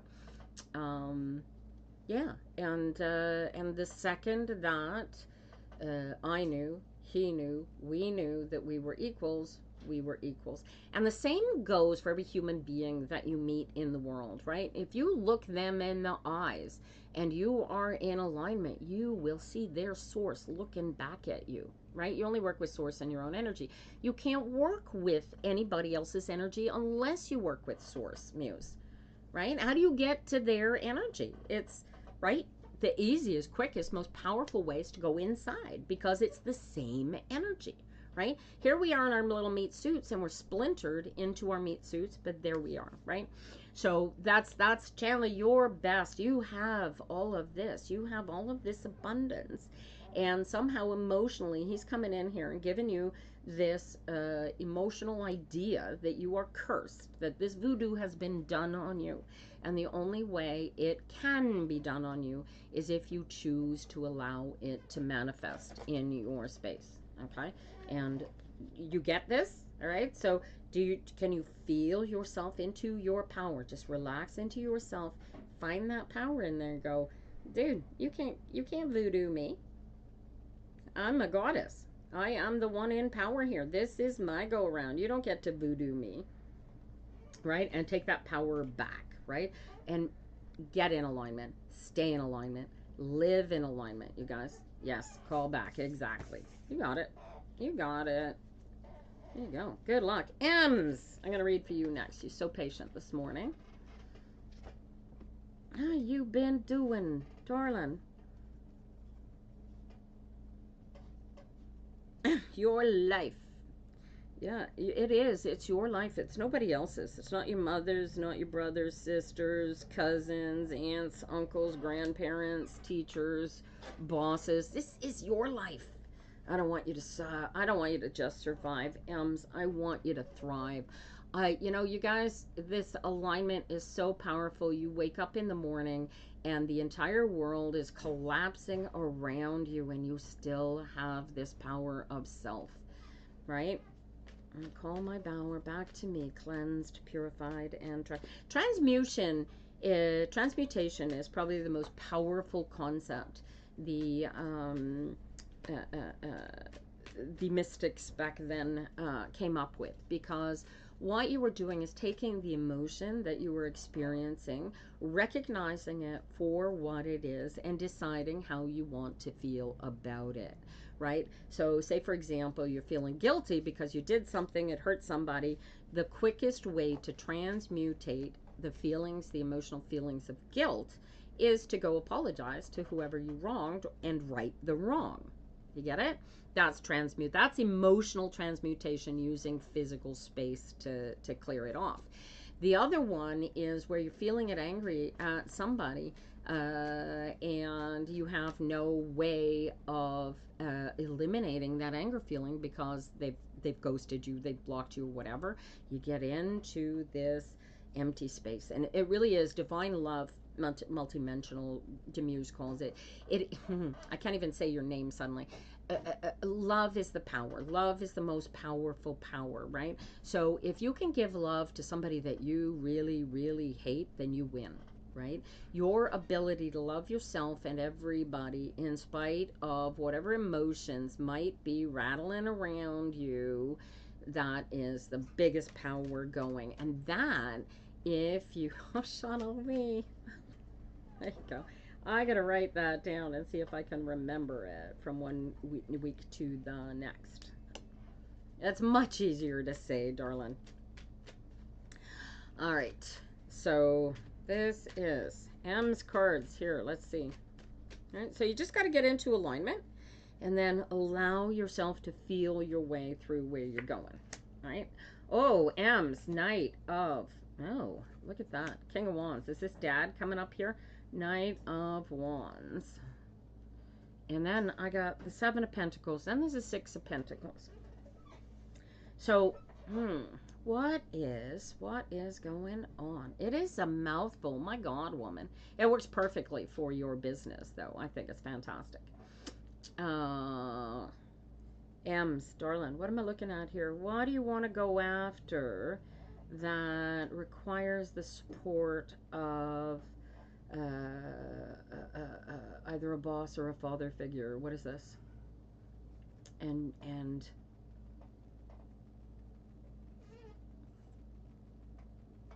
what are we looking at, Ems? Do you have to ask somebody's permission for something? Did I lose Ems? TikTok's good at that, you guys. I think we've lost M's. All right, I'm going to write her cards down in case she comes back. Knight of Wands and the King of Wands. And then the Harvest. Seven of Pentacles. This looks like, oh, you are here, darling. Okay, so who is this? Who is this? Where do you want to go? What do you want to do that you need financial support or permission to do? What is this? And I'm here to tell you that you really don't need support or permission to do this. You could do this all by yourself. What am I looking at here? What is this you going to med school? What is this? What do you want to go after? These are fantastic cards. These are crazy good cards. And the Six of Pentacles just screams, go with the flow. It's going to be fine. You're going to get everything that you need here. This is going to come together. This is going to be a great give and take. This is going to be so lovely. All you got to do is go after it. So what am I pushing you to go after here, Ems? Is this like med school? Is this, I don't know, writing a book maybe? These are wands. These could be so many, many things. Painting. Trying to get a job in you. Oh, you're finally helping your mom. Oh, see? Okay, where are you, Ems? I wish I could remember where all you guys are. I should probably keep a spreadsheet and then just remember where you guys are and pull your name up each week.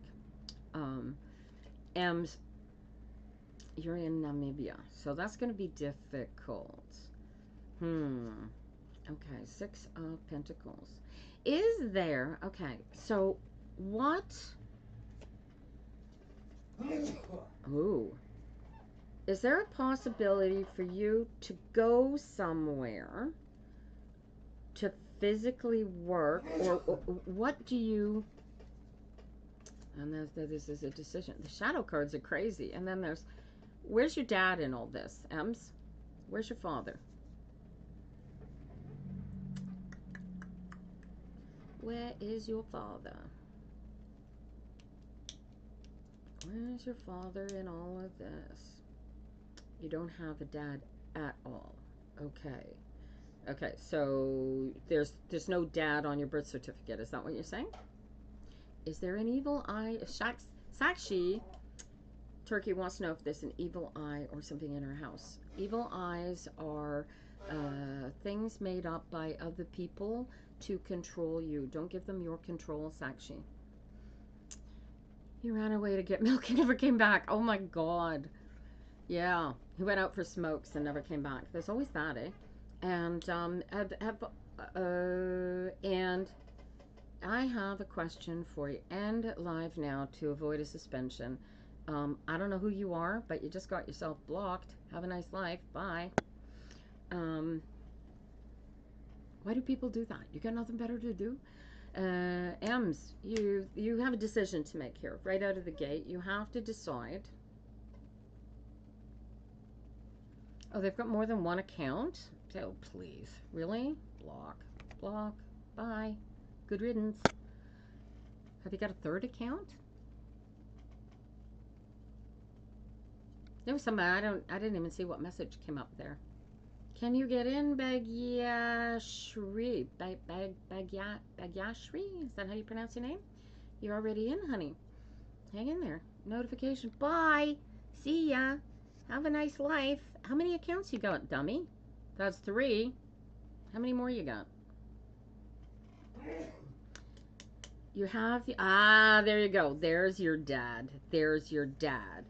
Okay. And is he still alive? Tell me the dad is still alive. Use an intention. Oh, yeah, see, I don't. See, I want all the energies to come in. He is. He's your best ally. He is your guy. He is the guy that is going to give you the wind beneath your wings to help you go after this. He even got you a job right now. So that's fantastic. This is your dude, right? Is it possible he's your real dad?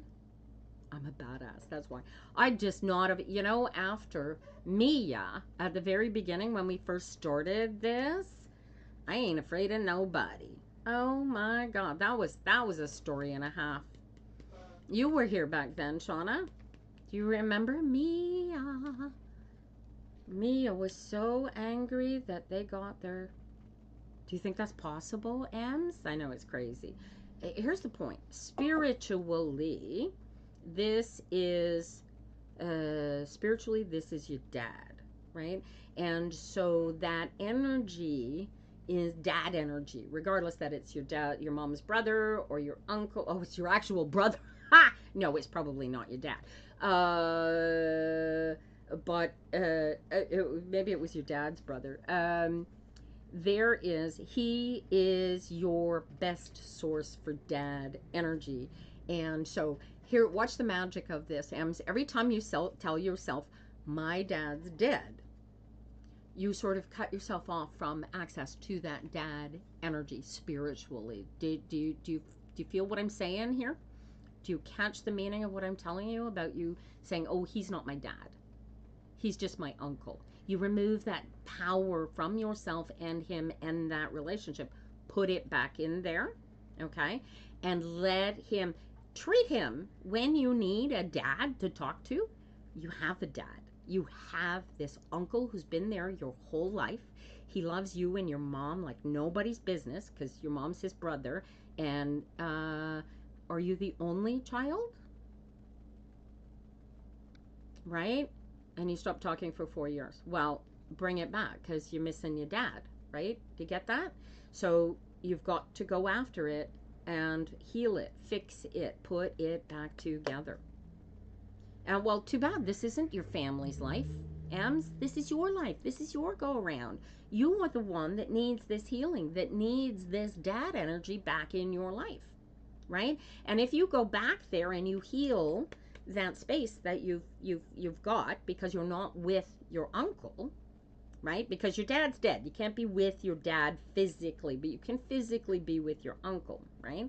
So if you're not going to heal the dad energy internally, at least heal it externally and worry about the internals later.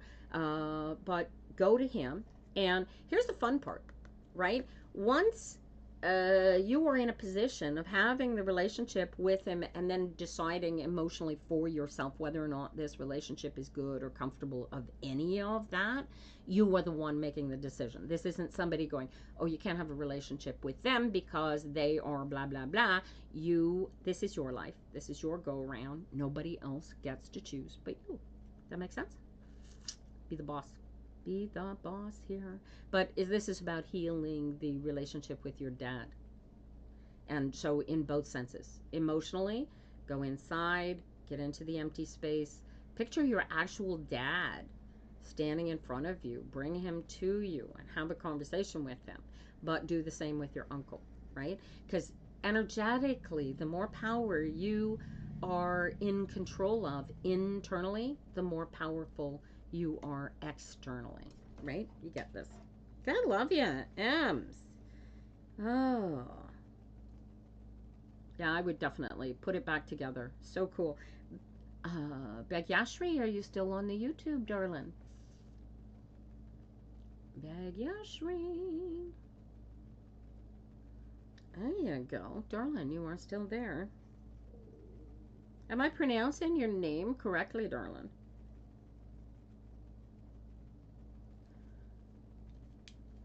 Alright, let's see what kind of cards we can get for you. Oh, good luck to you, Ems. But hey, just do every hour on the hour for 2 weeks. Do the alignment exercise. You'd be stunned at how powerful it is for you, love. It really, really is. Online issues. Well, we'll see if you can. Well, here's the beauty of it, Bagyashri. If you get disconnected or whatever and you miss the reading, it will still be here when you come back. 2 weeks. Yes, 2 weeks, Ems. 2 weeks. You want to change a habit? You want to create a habit? It'll take 2 weeks. Every hour on the hour. Use your smartphone to remind you every hour. Let me know how it goes. All right. Does Bagyashri have a question? Oh, Sakshi. Sorry, I didn't know you were still there, darling. Hang in there. I'm here till noon, so yeah, I can absolutely get a reading in for you this morning. Bagyashri, is this your... what do you have to put together? You're trying to arrange... Why does this look like you're trying to put a marriage together? What do you need to know here? What is this? This is a decision that you have to make, but once you make that decision, there's a decision somebody else has to make over top of it. Who is this boss-like patriarchal human being? Who is this? Who is this emperor who's in charge of... seems to be in charge of your happiness. And are you looking at an arranged marriage, possibly? What are we looking at here? What is this? Or somebody trying to arrange a job. It's a job or a marriage. You figure this out. What am I looking at, Bagyashri? What am I looking at? No. What is going on? So whatever this is going on, you've got to go after something. There's a decision that needs to be made. And then once you've made that decision, somebody else has power over the decision over you. And then there is this woman here that needs to draw a line in the sand. Are you in a physical relationship where you have a severe power imbalance with your relationship partner? I'm looking for a power imbalance where you have to fight for what you want and get it. Or is this a son of yours? Why am I getting the Knight of Pentacles here? It's not a son, so this is you. So you need to go after what you want. What do you need? What do you need in your life that would cause the sun to rise in the morning, but you might have to fight for it to get it? Do you know what I'm seeing here, Bagyashri? You can feel it too, eh? Yeah, Shauna Lee can feel the struggle here. But it is so important that she go after its solidity, its power, its personal. It's rich. Can you sing in the box? Oh, sure. Yes, absolutely. Why wouldn't you want to sing in the box? Whether you will pass the exam or not. Oh, is your professor male or female? She wants to know if she's going to pass the exam. When's the exam? When is the exam, Bagyashri? Can I read you? I can read anybody, Peggy. You need to be patient, though, because I'm in the middle of a reading right now for Bagyashri. I'm here till noon, so I'll get quite a few readings in. Bagyashri. 7 up. When's the exam? Oh, you can easily pass this exam. As long as don't let it get the better of you. When is the exam? It happened last month, and the results are already in. So you already did the best that... Did you do the best? How did you feel when you finished writing the exam? Did you feel like you had done the best that you could do, or did you feel like you barely scraped through with a pass when you finished writing the exam? How did you feel? Focus the energies for me. You had already decided that you had failed the exam, didn't you? And you're just waiting for the professor. Yes. Okay. So here's the beauty of it. Now, what I want you to do, I want you to take a nice deep breath, and I want you to relax. And I want you to realize that no matter what happens with that exam, you still have the ability to either request a retest or a recount. You get me? I need you to take this power back. This guy is not the be-all and end-all of your existence. If he failed you because of that exam, you have the ability to rewrite the exam. This isn't the end of things. Do you get this? All right. Okay. So you need to draw a line in your hand for yourself. Now, I want you to ask this question of yourself, and I want you to feel for the answer, because the internal communication here is what is absolutely key here. Because you thinking that you did less well than you may have actually done brings the possibility of your doing well down, okay? Just emotionally. That's the energy you're throwing into the universe, is telling the universe, well, I don't want to pass this because I wrote it poorly, and if he passes me, he's an idiot because I deserve to fail this. So you see the energy that you're putting out in the universe? Whereas I worked really, really hard to learn what I needed to learn to pass that exam. I was really prepared for it. I thought I was, and I know it's the hardest thing I have ever done. But if I didn't succeed, then I'm going to write it again, and I will succeed it. Do you feel the difference? Do you feel the shift in energy, Bagyashri? All right, I'm going to be here, Shauna. Oh, you're a doll, darling. Tapping is clapping, you guys. Does this make sense for you, Bagyashri? Does Salima want you back? What does Salima say about that, darling? And then I got the Ace of Cups. And the Wheel of Fortune coming up here after the Ace of Cups suggests that you may have to rewrite the exam. Yeah. And is this the first time that you wrote the exam, Bagyashri? And what exam are we talking about? This is intense. Devil's in the details, right? What is it possible that you're being graded on a curve and you're not passing because of how difficult this exam is to pass? Because I had an exam like that. Is the 4th time you've written it. And what does your professor tell you about what it is that you are missing? Are you consistently missing the same things? CA Foundation. I have no idea what that is. Now, do you have a professor working with you to help you figure out why you are failing so miserably at passing this exam? Yes or no?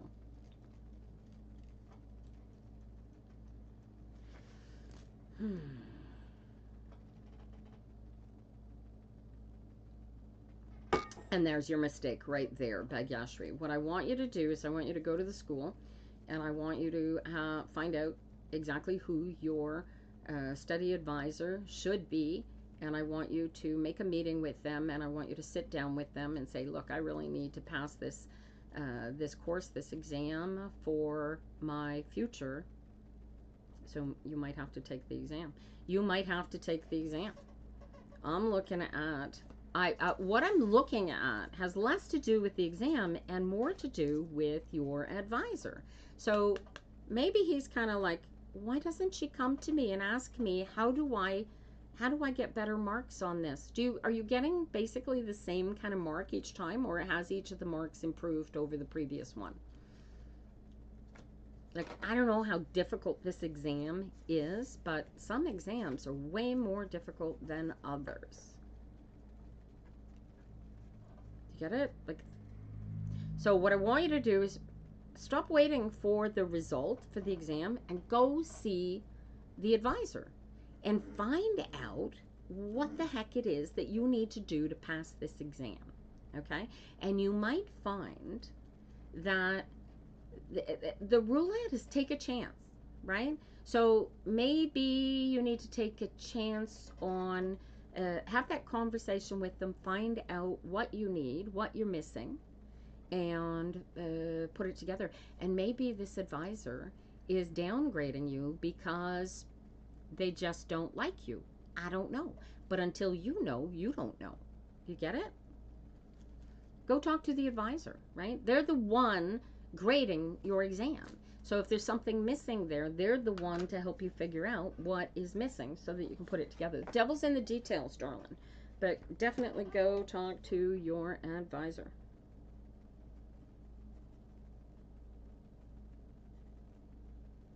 I can't imagine going through any kind of a university degree, any kind of degree whatsoever, without having somebody to help. All right, who are we missing over here on a tiki-talkie? Jean. Is it Jean or Jean? Oh, yeah, thank you for letting me read for you, Begya Shri. Such a cool name. You enjoy. Do come back. Let me know what the advisor happens to say, because that'd be interesting. All right.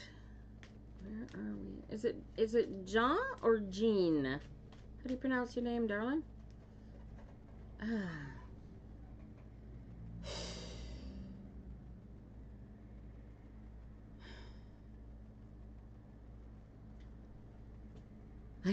Jean. Jean or Jean? One or two? Like blue jean or what? It's French. Jean. Well, there you go. Well, we will call you Jean then. That is more suiting. I just lost my pen cap again. Jean. There we go. Let's see what we can get for you this morning. I got 5 of swords. So you're all living in this loss. You need to take your power back. Oh. And what's going on? What am I looking at here? Did you are you this King of Pentacles, or is this your boss? Am I looking at are you looking for work here? What are we looking at? What energy is this?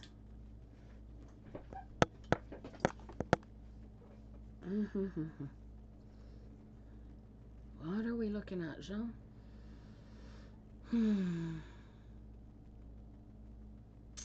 What are we looking at? Oh, wait, Jean. This is your girlfriend.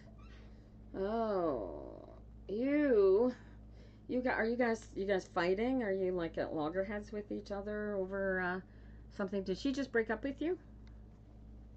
Why are did she just break up with you and you were planning on marrying her? Is that what I'm looking at? And you're a little confused as to why you've broken up? What am I looking at?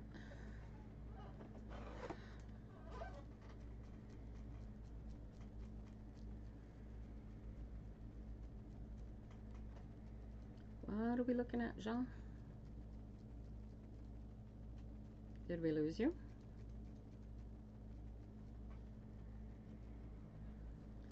Oh boy.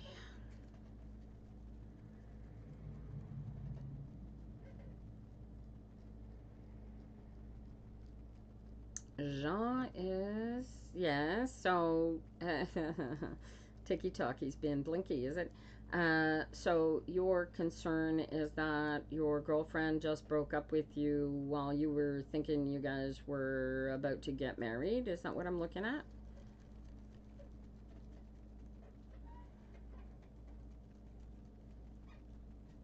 What's the energy here, Jean? Sometimes TikTok reading is the most complicated thing in the world to do, and sometimes it's quick and easy. Hey, Queen Bee, how you doing? Good morning. How y'all coming in? Hi, Sonia. You're off sick due to work issues. Aye. That's an interesting question. Ask yourself if going back to a job that made you sick is a good idea. Jean, am I going to get an answer out of you here? Oh, she's not getting back to you. She's ghosting you.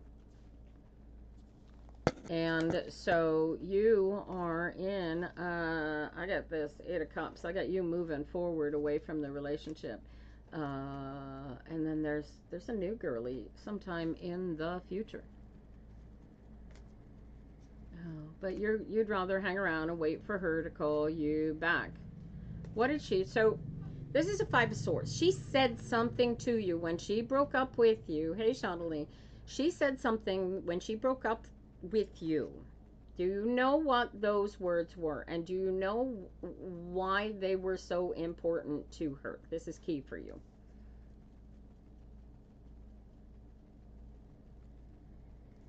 What did you don't have to tell the world what she said, but you need to ruminate on what she said in order to know what to say to her when or if those lines of communication ever open back up again.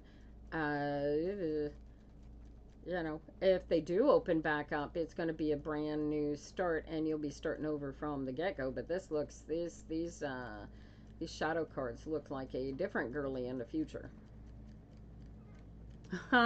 Thanks, Shawnee. No, this is that.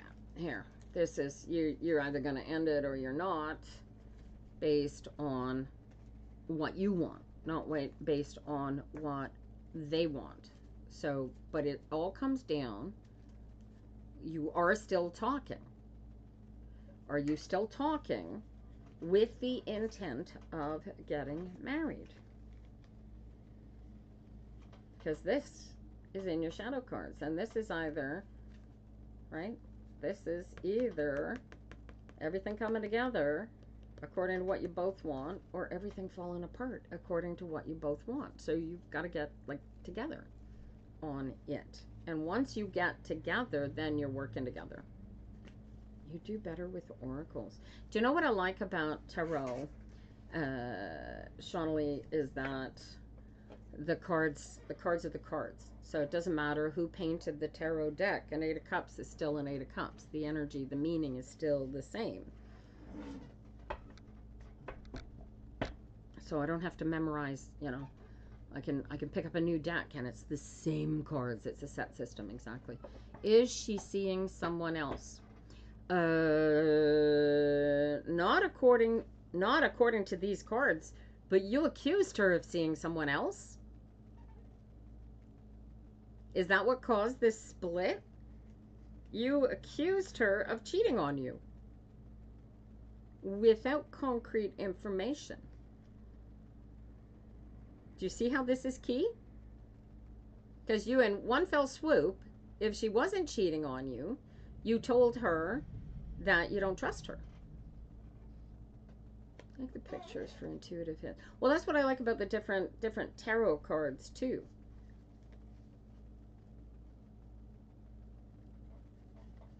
Does that make sense, Jean? Right? You guys gotta how long had you been together? Let's see if we can start at that angle. How long had you guys been together?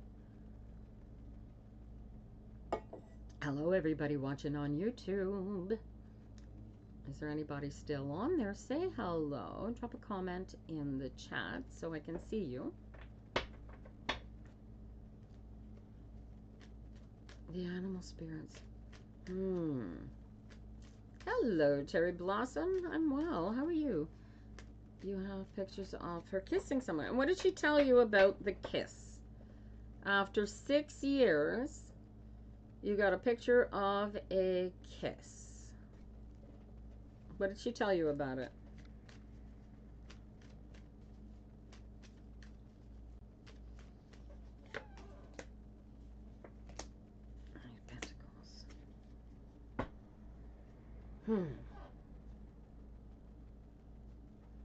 What did she tell you about the kiss, and why didn't you believe her? See, this is the kicker, right? You got jealous, extremely jealous, overly jealous, and it was just her relative. Do you see what you did? Do you see what you did to your girlfriend? Hi, Raksha. Good morning. Well, it's afternoon where you guys are. Do you see what you did, John? It's not like, you just saw this kiss, single kiss, and it was a family kiss, and you turned it into something lewd, right? And you seriously insulted her quite a bit because, one, you made her the sort of person that would step out on you when she's not doing such a thing. And two, you didn't believe her when she told you it's her relative. Right? And when those things are completely true, you've left a great big hole in something that's required for a good relationship, right? You need trust and communication, right? And now you've totally just told her, I don't trust you. And so what does she build from the I don't trust you? And so the King of Pentacles comes up in here because you have to apologize. And of course you're blocked, so you can't apologize. So you're sort of stuck between a rock and a hard place. And unfortunately, all you can hope for is that she comes to her senses and she comes back. But when she comes back, you need to be ready with the apology and be ready, willing, and able to put more effort and energy into having a completely free and open relationship where stuff like this can't happen because you're open, free, and together. And I cannot at this point tell you whether this potential new relationship starting up is with this same girl or with somebody else, but I'm expecting you to learn something from what just happened with this relationship. Does that make sense for you, Jean? Does that make sense for you? And then once you come to grips with all of that, then you have the power to go back and you know exactly what to say to her. Yes, when you get to say it to her. But this is you can know what you did and just be better, or you can suffer in the loss and not know what you did, but you know what you did. Good luck to you, darling. And I'm sorry you got stuck between a rock and a hard place, but that's how we learn things in this life. Good luck to you. All right, Cherry Blossom. Can I read for you on a YouTube's up there? We have an hour left here this morning, you guys. I don't know what time, Greg? Yes. Do you know what time that parade is supposed to start? No, I don't. I think it's 1 o'clock. Oh, good. Oh, I could have set up outside. I thought they were going to come by like at 11 or something. All right. Cherry Blossom. Am I going to read for you? What do I see coming for you for love? Ooh. Are you currently seeing anybody, Cherry Blossom? Give me the energies here. Hectic work. That's good sign. I like I don't do a list anymore, Raksha. It keeps people around a little bit longer if they think they've got a better chance for getting a reading for some reason. I don't know. Cherry Blossom, I got a Page of Cups. This is your desire to create that love space. So I single as a Pringle, I love it. I need you to relax into yourself, and I want you to take a good close look at the thoughts that you are giving giving yourself. And so every time you think to yourself that you are sad because you are lonely, you are telling yourself that you want to be alone. You're telling the universe that you want to be alone. Do you catch how this energy goes out there? Every time you tell yourself, I don't deserve to have a decent relationship, you tell the universe, I don't deserve a decent relationship. Do you see this? So I want you to take the next 2 weeks and actively, consciously, excuse me. Have you got allergies? What's going on for you? Oh my gosh. What have you got going on for you? Oh, thank you. Oh, much blessings. Appreciate the blessings, you guys. We're attacked to what's familiar. We so are, right? So, Cherry Blossom, I want you to take the next 2 weeks. I want you to really get into yourself and relax. And I want you to feel the comfort of self and how open and available you are to having somebody come into your space, and how sharing all of your time with somebody who cares for you as much as you care for them is suitable, and you deserve to have that kind of relationship. Do you feel the shift in energy thinking? I want you to pay very, very close attention to the thoughts that you're sending to the universe. Become comfortable with yourself and have this space open for having a relationship. And don't, if you think about who you might want to have, if you start fantasizing about who that relationship might be with, don't put any specifics on it. Don't put any boundaries on it beyond things. I want to feel like an absolute princess when he's with me. I want him to be open and sharing. I want to have the greatest love for each other possible. That sort of energy. The second you put limitations on it, like if you put an energy on it, well, I don't want a man anything like my father. Suddenly you put limitations on it that creates situations of negativity for the universe to work with, and this is not how we manifest anything. You have to work on being open to allowing the universe to deliver up the best energy that's going to fill the space that I've created for, open for this love, and then it's going to come in. The more you worry about not having a relationship, the less you can have a relationship, because now you've created a situation where you don't have a relationship. That's the energy that you're sending to the universe, and so the universe is like, oh, you have a relationship. You have a relationship. Do you catch this? And so once you are able to control the thoughts that are going out and eliminate the negative thoughts that are keeping you from moving forward, then you release yourself. This is beautiful. And look at this. And you, oh my gosh, this is you coming together, super harmonies of you and the universe working together. And that will put an end, at least, to the feelings of loneliness. And then you can actually work on whatever other emotional baggage you're carrying with you that may be blocking you from creating the space for yourself to get into a relationship. Does that make sense?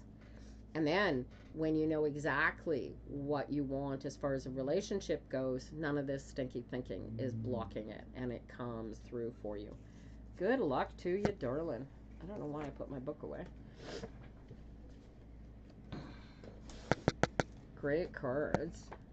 The manifesting what we want in life is as Shauna Lee says here, is to be open to the highest possible outcomes.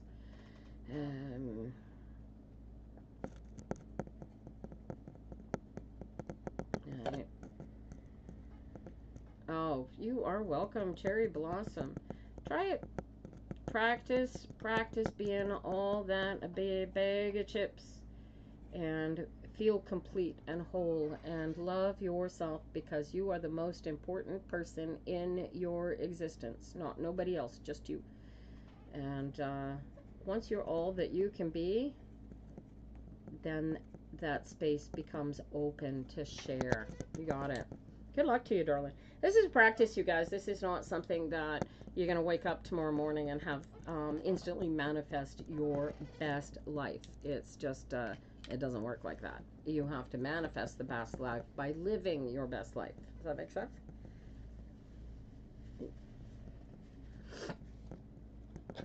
I don't know why I'm all stuffed up suddenly. There we go. All right. Shauna, you've been sitting here being so helpful all morning. Did you want some cards? We teach others how to love us by the way we love ourselves. Exactly. Exactly. Oh, you like my braid? Thank you. It's just to keep it off my neck. It's so long. It's so heavy. All right. Let's see what we can do for you this morning. Shauna Lee. Hi, Raymond. I am not taking questions exactly yet like that, but I am reading. So stick around. I'm here until 12 o'clock. So we've got plenty of time. Shauna Lee. Da-da-da. Ooh, what is this? Justice out the gate. Is this your alignment? Alignment is power. And the stinky, get rid of the stinky thinking. 7 and a 6. You need to go with the flow. All right, so this is a transmute. Do you have some sort of court case going on, Shauna Lee? Is there any kind of thing that might be considered legal aspect? Anything having to do with lawyers or contracts or anything along those lines? Yes or no? We can eliminate that right away. If you don't have anything that's, if you're clearing somebody's will or anything, you're looking at resigning a lease in September because there is negativity in the space. What is the negativity over the re-signing? Why wouldn't you re-sign in September? And if you're worried about it, yeah, I get that. This is what the 7 of Swords is. So my question is, what is the concern? Why?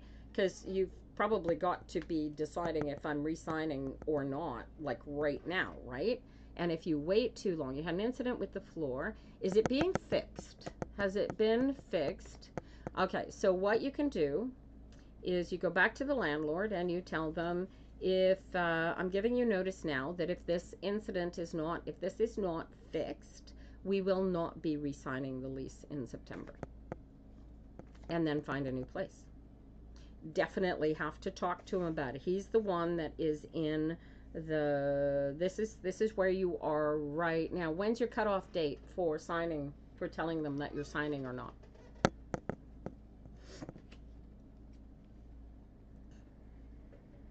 Oh, you haven't told them about it. Well, that's your first step, is go tell them and make them fix it. And okay, so you have until the end of August. Well, there you go. But that should be the fixing or not fixing. That should be your kicker. If it's not fixed by the end of August, or at least not in the process of being fixed, I'd be looking for a new apartment.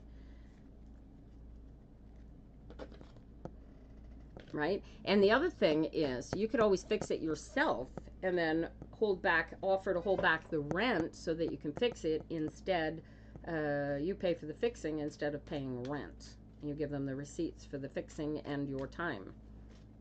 Is that a possibility? But I would tie. You feel you're meant to move. I've got it being completely. How many incidents have you had with issues with getting things fixed in the apartment? Because this should be the kicker. If this doesn't get fixed, you got plenty of time here. If this isn't fixed, or at least on its way to being fixed, by the time that you have to rescind the apartment, I would be saying, no, we're gonna go find a new place to live. Does that make sense? But the cards have it completely tied to this incident. See how he reacts when you tell him what happened, And you may have a completely different decision that doesn't require waiting till August, but it seems to me that this will be a kicker. They haven't fixed it. We have to inform them, and they're worried they won't want to re-sign. Oh. Where are you? What city are you in, sweetheart? Because this is more internal. This is you drawing lines, right? Why? It's a hardwood floor, got very wet, and you're in Edmonton.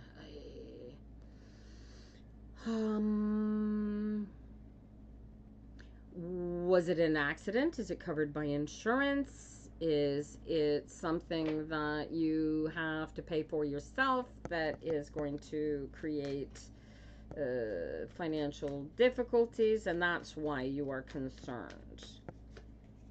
Six of Pentacles. Yeah, this is a give and take, and it can be covered.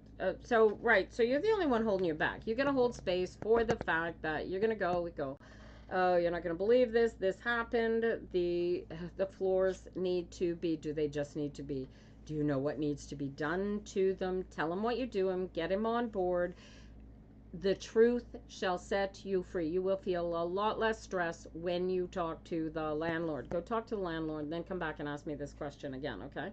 Because right now you're the only one, you're creating all the negative anxiety. I trust it's going to be okay, because either way, you're ending up with a cheaper or better apartment, or you end up with a more comfortable space. All you got to do is talk to the guy. So go talk to the guy. That makes sense. Of course it does. Good luck to you, darling. Go talk to your landlord, silly. Will you hear from Karina this week? Missing her and Honey, our dog. Oh, you are missing Karina and your dog.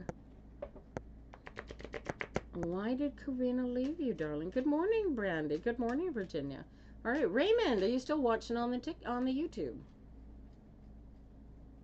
Are you still watching, Raymond?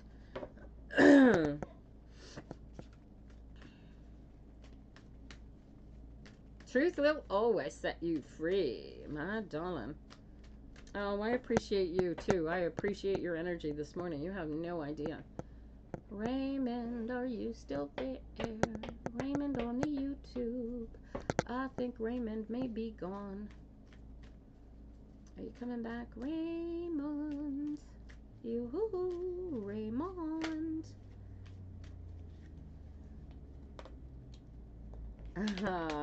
Oh, good, good. Love to you, darling.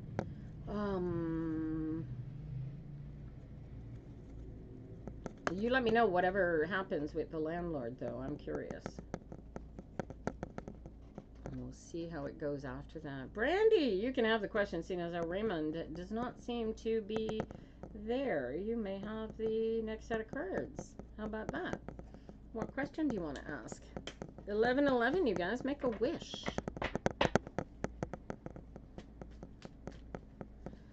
There we go. Brandy. Oh, I got a 9 of 1. That's a nice challenge. This is challenge. Brandy out of the gate. Challenge yourself. What do you need to challenge yourself with? 9 of Wands. Jumps. Brandy. What's your question, darling? Oh, you're looking for surge. Oh, yeah. The 9 of Wands suggests that you are absolutely, the surgery is your challenge for healing, right? They've told you how dangerous is this surgery. Take the chance. I got a Wheel of Fortune. It's going to be a hard recovery, and you just got to be brave enough to go through it. Yes, do the surgery. Look at this. You're going to be stronger, bigger, stronger, faster when this is all done. This will be good for you. What surgery are we talking about here? None of my business, but this is better for you, darling. And then once you've done this surgery, I want you to do an emotional alignment, solidify yourself, take this surgery and use whatever recovery time you have. It's a gastric sleeve. There you go. Dude, Take this gastric sleeve and you work this son of a bitch to the best of your ability. And if you are not currently working with a psychologist or a social worker or somebody, I want you to work on all the internal baggage that you are carrying that got you to the position where you are looking at using this, because this is the Nine of Wands energy. This is looking at you saving your life, right? This will save your life. This will give you a life, but it will not change what put you psychologically. Your meat suit has not changed. It will not change just because of this surgery. So I want you to get yourself either a diarist, start writing down and journal out all of the emotional, negative, personal baggage that you are carrying, or get yourself a social worker, counselor to help you work it out, a priest. And I want you to get rid of all of that emotional baggage that you are carrying with you as part of this healing process. Do you get me, Brandy? Do you get what I'm telling you? This will save your life. Oh, have a great day, Shauna Lee. Thank you so much for coming in here. But the counselor, get the counselor, because that is going to be key to your recovery. The physical thing, that's all going to happen all by itself, but the psychological has to be arranged so that you are not just physically healing, you are emotionally healing all at the same time. Good luck to you, darling. All right, you guys, we got 11:15 here. Ooh, anybody else got a burning question? I don't seem to have anybody watching on YouTube right now, do I? Is there anybody up there? Oh, good luck to you, Brandy. Let me know how it works out, Daryl. You're going to be fine. These are great cards for you. And get that counselor, man. You need that counselor to work with you through this. All right. Anybody else got burning questions? Driving. Somebody said they had a question just as I was starting to read for Brandy. And I said, stick around and we will get to read for you. And who was it? I don't know who it was. Anita on to YouTube. Hey, how you doing? What is coming towards you in love? Well, let's have a look. Four Swords. Ooh, have you recently had a breakup? Oh, that's interesting. Devil's in the details. Did you recently break up with somebody, Anita? Or were you made to break up with somebody by somebody, like a father? What am I looking at here? Because I got this Four Swords being your overall. You were made to break up with them. Devil's in the details. All right. And you know it. Oh. Oh, you need to take your power back. You took it. Somebody took your power away from you. Is this your father? Your father took your power away, and you have to take it back emotionally. Whether you do so physically or not, that's entirely up to you. But emotionally, you need to take your power back. Does this make sense? Do you know what I'm talking about, Anita? About the near future, Sandra. Why not the far future?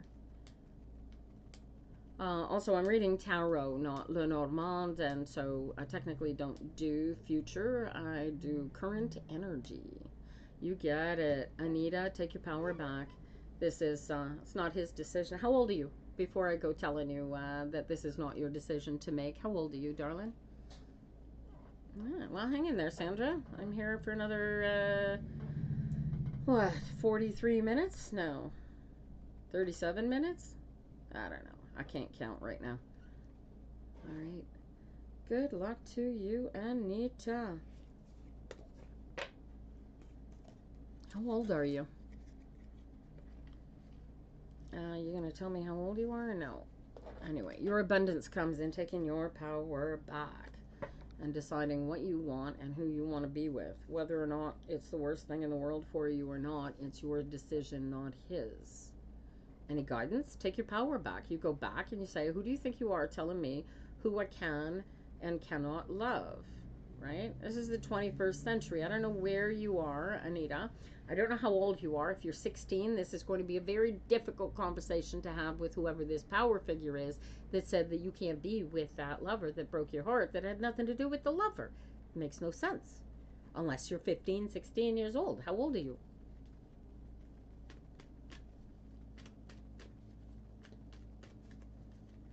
All right, Sandra. What can we get for you?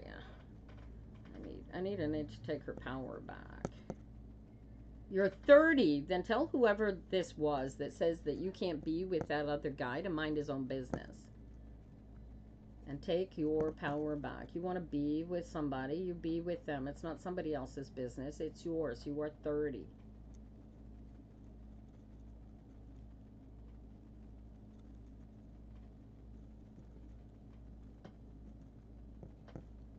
All right. And that's how you end up single as a Pringle, darling. That's a cute little expression, by the way. All right, Sandra, where are you? I'm just a dyke, just joined. Cool name, darling. All right. Sandra. Da-da-da-da. Ooh. Sandra, what do you need to sign or write or grasp the knowledge of? What is this? You facing a signing of something? Oh, and an Ace of Pentacles. Holy crowley. Oh, and a Magician. What am I looking at here? Do you have a, what can you create either with a pen or a wand or a brush, or what are you capable of creating with your knowledge that is powerful, capable of giving you everything that you want and desire? Do you know what this is?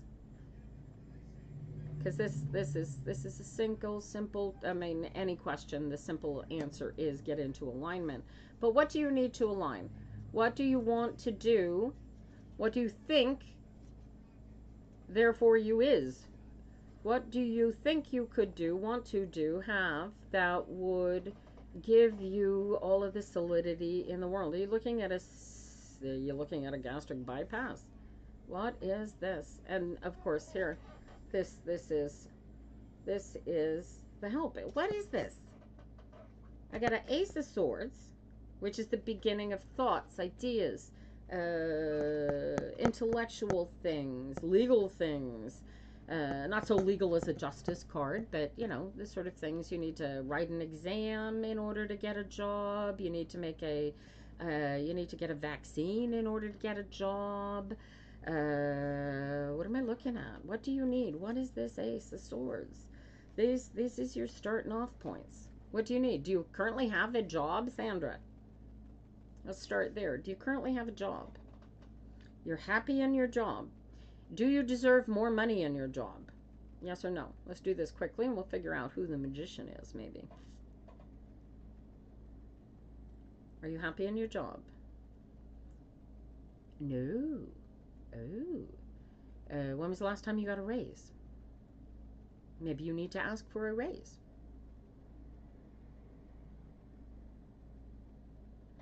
Yes, no? Is this maybe me telling you to go ask for it? You got a raise recently. Okay. Am I even wasting my time looking at, are you happy with your physical shape and form? Do you need to lose weight and or gain weight? And or, I guess it's and, wouldn't be an and. So it's not. So this is about your job. Talk to me about your boss. You just recently got this raise, and are you suddenly in a position where you're doing way more work than you do need to lose weight? Okay. So you just recently got a job. You love your job. You're great at your job. How much? Oh, you have a bad boss. All right. Well, you're the one here. You're the only one. Anything that you've got. So this is the beauty, and you practice law of attraction, don't you? You practice law of attraction, Sandra? Because I'm going to rattle you now. You do, don't you? Yeah, all right. So, dude, what are you doing? What are you actively doing on a daily basis to manifest a better boss and manifest a thinner, healthier you? So, you don't want to go for thinner, you want to go for healthier, okay? Because thin has nothing to do with it. Women carry their fat on top of their muscles, so you can be in amazing physical shape and still have fat all over your body. Not enough, right? So you already know you what this is why I'm getting the Ace of Swords. You know what you need to do to be you, right? Nobody else. And you already know that if you don't like your situation, you have two options. You can change your situation or you can change the way that you feel about it, right? How often do you practice whether or not you're in alignment, Sandra? Have you done an every hour on the hour for 2 weeks practice yet? You haven't. I want you to do this. I want you to commit yourself to your manifestation. You think, can you give yourself 2 weeks? Do the manifestation practice and it will help you. Do it every hour on the hour. If you come up in the middle of the hour and you check in with yourself and you're comfortable, not necessarily, you don't have to be happy, you just got to be met. At the very least, you want to be met. If you're met, you're good to go. If you are in any way annoyed or aggravated and out of sorts, or that thinking about you got a movie running over and over and over in your head, then do the get into alignment exercise and stay there. If you're not there, the second that you recognize that you are not there, pat yourself on the back for recognizing that you weren't in alignment. Do the alignment exercise. Even if you have to do it every hour on the hour for the first few days, you will find it gets you'll go to check in. Your life is going to so freaking improve over the next 2 weeks. I cannot tell you. So go do it. Do the practice. 2 weeks, and do it because you are the most important person in your life, Sandra. Nobody else. Ain't nobody gonna do this for you. Nobody's gonna make you feel better in your skin. You are going to choose to love your skin because, right, here's part of it. When right, like if you're a Christian, the Christian teachings, Jesus says treat your body like a temple. That means when you need sleep, you sleep. When you need eats, you eat. And when you eat good stuff. And you exercise, you take care of the machine, right? If you need to see a doctor, you see a doctor, whatever. But you take care of it like this is the most important little thing that you could possibly live in. Because it is. And you're the only one that gets to do anything with it, right? Nobody else can do any of that stuff for you. So your best bet is to commit to yourself and not let anything else come in between you and you. Does that make sense? Good luck to ya. Alrighty. Do we have anybody still watching on the YouTube up there, you guys? You self-care. You do too much for others. Yes. Well, this exercise every hour on the hour. Just I am right, and all of that. Manifest your best you, and all the rest of it becomes superfluous and extra. And the work that you find yourself doing for others then becomes coming from your best self, not from a weakened state of self. Do you see the difference? So you are going to be, you can never do too much for others. What you can do is give too much of yourself away. But if you do this exercise for the next 2 weeks, you will find this bottomless pit of power for self and for others that will make you so much better at taking care of all those other people that you take care of, and you won't feel guilty and you won't feel bad, and you will get so much more out of it. I cannot tell you. Good luck to you. This is the best thing. Best thing. Right? And you don't have to think, oh, what am I going to do? If you find yourself in your head, get out of your head. Relax. You don't have to do anything. Get into alignment, and the universe will pull you the direction you need to go. You should never have to think about such things. The universe is going to give you. They're like, think of them like golden tiles to step on. And the universe is just going to put it in front of you and say, oh, here, go this way. And you'll go, okay, well, I'm going. You'll feel your way through life. Stop thinking. Thinking is the worst thing for you. Worst thing for you all the way around. All right, you guys. Have I got anybody else looking for a reading this morning? Or am I going to leave you guys early today? What's the option here? What are we doing? I got 32 minutes left to the top of the hour, you guys. And I am unsure. I have no way of knowing who's watching on YouTube anymore or not. But I'm here for another 32 minutes, you guys.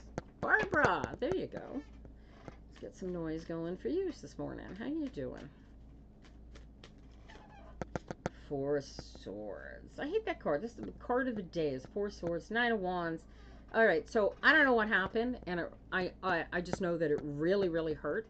Did this come from the person that hurt you, or was this information that came around about through the network that caused you to be in this state of recovery that you are currently in?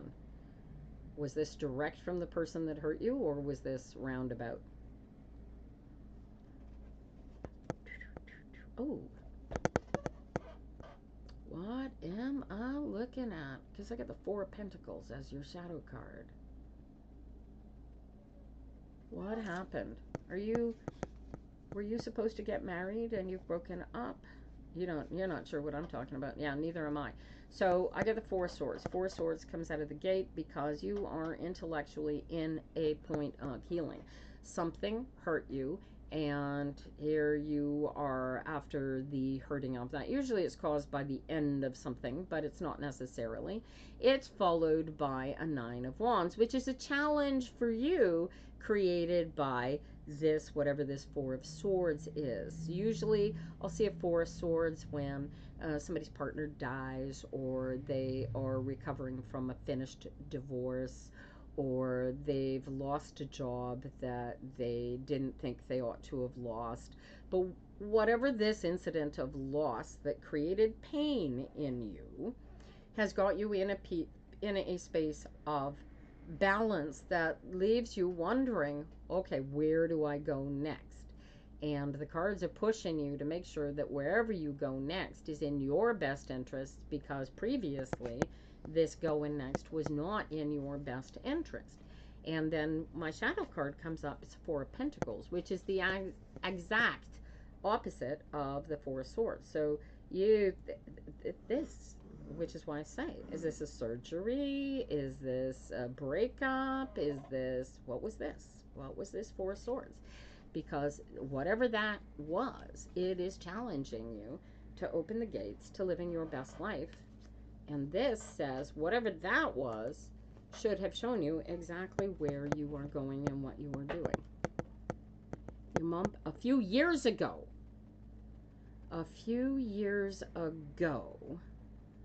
okay, that's the only loss that you can come up with is 4 years ago. Oh, there you go. Your husband, no, there you go. You're losing your quiet, peaceful space. Right. And that's why the Four of Pentacles is coming up, because it's your husband. All right. And your challenge is maintaining. Do you work from home, Barbara? Are you semi-retired or already retired yourself? And suddenly this retirement fella is going to come in and start making noise and avoiding your... You don't work from home, you're at work. So what changes? What changes for you? Are you worried about the money? He's retiring. He's going to get full pension. Are you worried about the money? What is the concern here that has you having to decide whether you think this is a bad place or whether you're nice and comfortable? This is the challenge for you. Like this. I got 3 fours coming up. Is the 5th one there? No, it's the Magician. Ha! That's hilarious. It's slow at work. Okay. And are you... Oh, there you go. This has last... Okay. It's slow at work lately, and you're concerned that you are about to be let go, which doesn't help because your husband just retired. Is that this energy? And this one just says, just relax and go with the flow. You're really good. at what it is that you do. How long you've been doing what you do, Barbara, for a living? How long have you been doing what you do? This is like the card of the jack of all trades.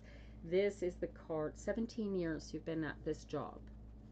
And now it's slow and you're worried about, all right. And here's the beauty of it. You have, oh, you just don't want to be, all right. So now, what if I told you that if these guys turned around and let you go, as sad as that would be, you'd be working again at in the same position for a different company so fast to make your head swim, whether you believe it or not. You're really good at what you do. You are much in demand for what you do, are you not?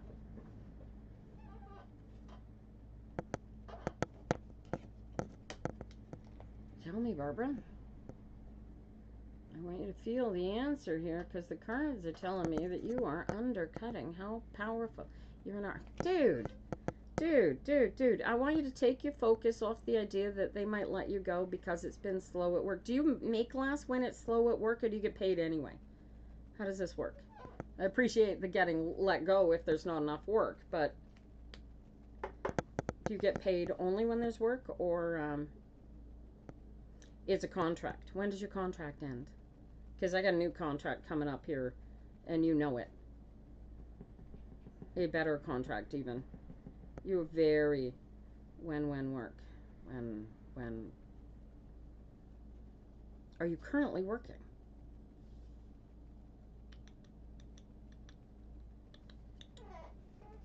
You're currently under contract. You're worried that the contract will end. And it very well.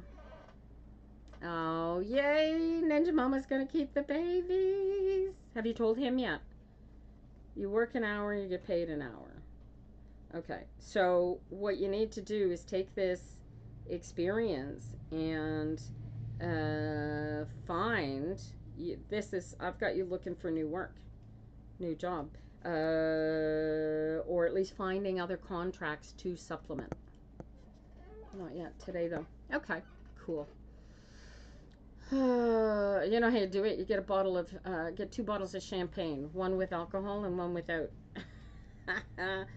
And you pop one and you pour him a glass, and then you pop one and you pour you a glass and say, I have some news. That'd be fun. Does this make sense to you, Barbara? Like the you're the one, and this is you and all the power here.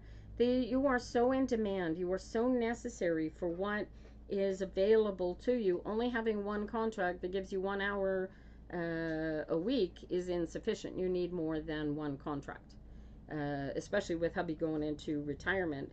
And what you have here is a choice of looking at your situation as being disrupted or just being if you look at it, oh, this is motivation for me, I need more contracts. Good luck to you. You know, you don't need a lot maybe, but I would look at getting more maybe there's an agency or something looking for you. Get more contracts. And then hubby's going to figure out something to do with himself because, and you can share this statistic with him, that men who retire, unless they find something else to fill their time with, die within 2 years. That's a statistic for you.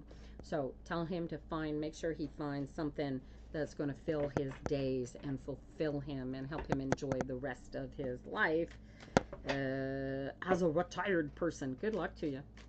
All right, who else we got here? Hazel, can I read for you? Yeah, Hazel, I got a Page of Swords followed by a 2 of Swords followed by a Knight of Wands. This is like, are you in a, this feels more like, your daughter, and you want them to break up with the fellow that is sniffing around after her, Only that's crazy energy, of course. What am I looking at here, Hazel? Is this you or is this your daughter? Somebody's got a big choice to make. Somebody asked you to write a book. So the Page of Swords comes out because there are ideas that are being created earth there. So something is going to be created, often intellectual or you know, it's writing. Sometimes it's a surgery. Do you have a surgery facing you? Or have you recently had a surgery? Now, this is the decision. So the decision would be to have the surgery, and that will bring you your best self. How is this? Is this a surgery? What is this? Do you have to write an exam? You're due to move in with your boyfriend. Ah, okay. All right, young woman. And you're afraid. That is your big decision. This is a very big decision. And you've kind of got, so this is, I'm going to show you the way these cards look. So this is you coming up in the cards. This is you, the Page of Swords. Okay. And then there's the decision. But you notice you've got your back turned to the decision. He's all looking forward to you, this decision happening. He's all looking forward to moving in there. Is that part of your concern, that he's not as excited about moving in there as you might be? But you seem to be a little wanting to maybe not make that decision. Like, what am I missing? What am I losing out on by making this decision? He's all gung-ho for it. You're not so gung-ho because you're all in your head about it. Because did you have a previous relationship with somebody else where you guys moved in, lived together for a while, and then ended up breaking up, and then that experience is coloring your comfort in getting together with making this decision?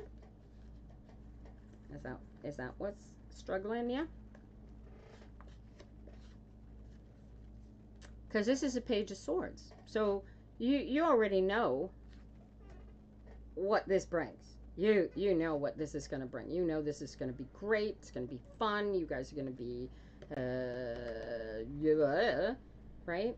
But do you lose somebody in this? Do you lose you in this? Because that's not on, right? You don't want to lose you. You want the abundance of you. You want the power of you. You need the control of you. So you need to put more effort into making sure that give and take happens, and then you'll be happy, and then you'll be comfortable with making that decision. You have conversations to have about how this is going to work and who's going to be in control and how the things are going to get paid for, etc., etc. And you have to do it in such a way as to utterly maintain your autonomy, Hazel. You have more finances on the line. So then that's why the Page of Swords. Then perhaps if it's finances on the line, then perhaps you need to have some sort of a prenup put into place in order to protect those finances. I would certainly have a talk. If you don't have a financial advisor and you're talking to me about finances, I think you ought to have a financial advisor. And if it's bigger finances than that, then you should sit down and have a chat with your lawyer about all of that. Does that make sense? Your husband has been unfaithful to you, and you want me to tell you whether it's okay or whether you should leave him. And how's the relationship? Have you guys started talking any better? Goes. That's a heck of a name. Because personally, something would be severely changing towards me and my relationship with such a person. If they had gotten to the point where they cheated on me, then there's a lack of faith and trust in the relationship. There's something not getting found between you and them that caused them to step out. So what wasn't being found? And if you guys are going to be in a relationship, then you need to be able to sit down and talk to each other with such depth. I don't even need cards for this one, goes. Seriously, you two need to sit down and figure out what is missing there. If he's going to be stepping out on you, then that's not your guy. Because let him go step out on somebody else, right? you know. But if you're not having conversations, if you don't know where each other is coming from and where each other wants to be going, then you don't have a relationship. Do you know what I mean?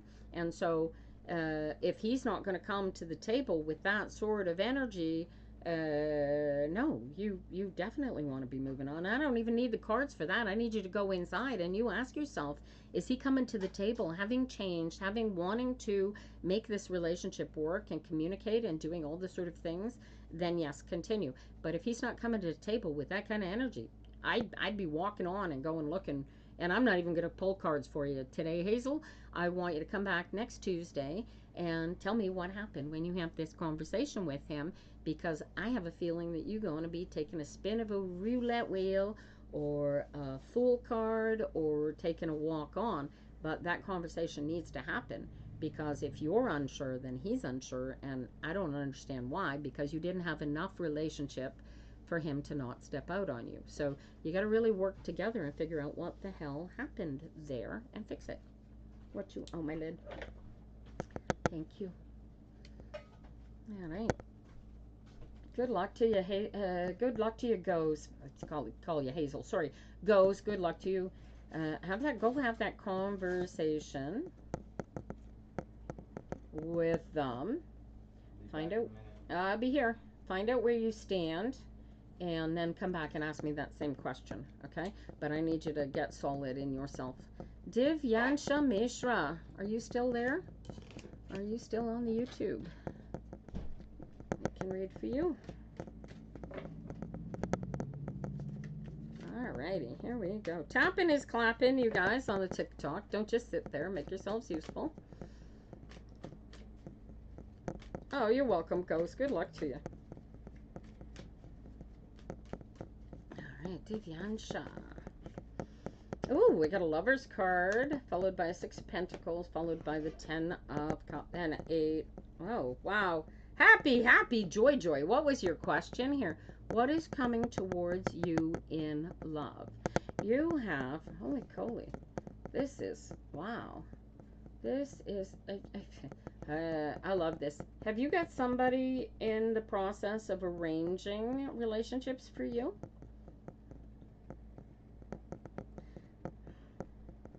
Or do you get to choose? No, you get to choose, right? Do you have somebody in mind that you would like to have as your partner? And you're not sure. Your mom wants you to marry. Yeah, but marry who? And you miss your ex.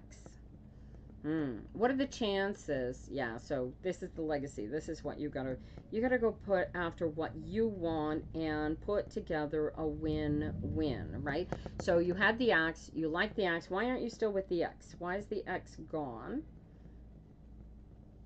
Why is the ex? You broke up in 22. Okay, and how does the ex feel about getting back together?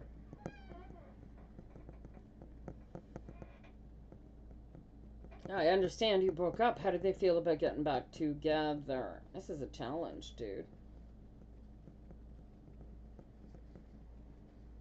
More effort into walk in your own lane. No, I don't have you guys getting back together here. As a matter of fact, I have you as soon as...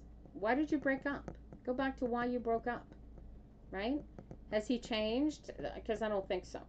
Because he comes up here as a Knight of Cups. Knight of Cups tend to be totally focused. No goes. I'm finished reading your cards, darling.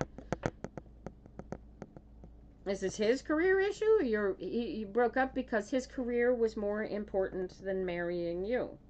And so the question is, are you willing to allow his career to be more important than you? He's going to be second wife to his career. Are you okay with that, Divyansha? Because if you can get together and you can have your lines in the sand that protect you to make sure that you are, if it's not his career that's first in his cup, then it has to be you. And if you have to be second and you have to sit down and accept that you are second to his career, that's a choice. That's a decision that you get to make. But you can make that, and you could choose to live your best life. You can have a freaking amazing life if you're comfortable with being second place to his career. As long as this Knight of Cups is his career in the cups, not alcohol or drugs or, you know, something hideous. You left everything. And is he willing? Is he open to having you back? Because something tells me that you come to the table all that a bag of chips.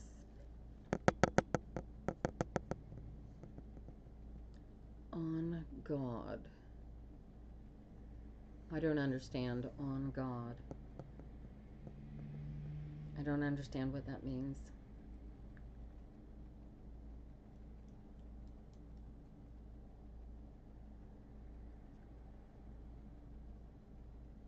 What does that mean, Miss Divyansha?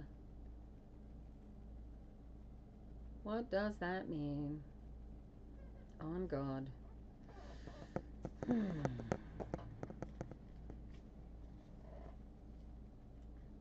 These are legacy cards. This is like,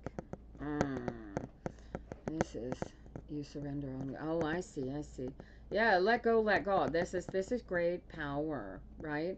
Feel your way through it. The six of Pentacles is a give and take card, right? There is here's the fun part. Divyansha, God isn't here. It's just you and me, and I need you to make the best decision for Divyansha's future, not for his, not for God, not for anybody else, but for you. Do you get the power I'm giving you here? If you're going to go into a marriage or go back into a marriage that you walked out of because you couldn't be the most important person in that relationship, then you have to go in there acknowledging that, okay, fine, I'm not going to be the most important person in this relationship because your career is more important than me, but I'm happy being second, but you make sure I'm second. Do you know what I mean? Like, make sure you get those honors as you deserve. Otherwise, it's not the give and take. Do you get it? Like, he's got to come to the table. Yeah, okay, your career is your career, but when it's my time, it's my time. You know what I mean? Do you get what I'm saying here, Divyansha? Because that's what you broke up over. He wasn't giving you enough of him when he was with you. Doesn't matter about the career. It's the time he's with you, when he's with you, how much effort and energy he puts into that being with you. Does that make sense? And demand it. You deserve it. Right? Good luck to you. And then when you go, yeah, I'm demanding it, I deserve it, and then God is going to deliver what you are supposed to get. Then, right? That's the energy of you've chosen what you want God to give you. It doesn't work the other way around. God doesn't make these decisions. We make them. And God provides the energies for all the things to happen. God is very, very good at going, yeah, here's the energy. Here's the energy. Here's all the energy you need. So you just got to be careful what you ask for. All right? Good luck to you. Karen wants to know if Colin is thinking about her. Oh, thank you for the like and subscribe. Pink. YouTube will let you know when I go live. Right now I go live on Tuesday mornings until noon. You want to know how Omar feels after you left him? Oh, there's drama for you. All right, hold on. All right, we're going to do some rapid fire. Well, I've got a few minutes left here, you guys. All right, Karen wants to know if Colin's thinking about her. And Pink wants to know if Omar is thinking about her. And Jacqueline wants to know if Shorin is, wanting to go ahead with the wedding. Well, we'll see. All right, let's see. Let's see. Is Colin thinking about Karen? Dude, he's as much as you are thinking about him, he is thinking about you. And devil's in the details. I don't know what's going on between the two of you, but there is a capability of all kinds of everything working together really, really well. The devil's in the details. If you go after it, there's a control issue I'm looking at here. Karen, What's the control issue? Do you know what the control issue is between you and Colin? You figure that out, come to terms with that control issue, and you're good to go. Hey, Louisa. Thank you for joining this morning. All right. Pink wants to know how Omar feels. Da-da-da-da. Oh, dude, he's actually quite happy. He's either drowning himself in his sorrows or he's having a grand old time without you. Devil's in the details. And you should put more, take your thoughts off of Omar and put your thoughts onto you and how your challenge is to figure out what your pathway is without Omar, because frankly every time you go back to Omar you get stuck, and you should not be thinking about Omar any more than he's thinking about you. Either put it back together and do the work to make the relationship work, or you put it to bed and go live your best life without him. Because he's probably wondering the exact same things you're wondering. Alright, who had a question? There was Jacqueline wants to, are we going ahead with the wedding? You're waiting to find out the celebration, whether or not, oh, you haven't decided.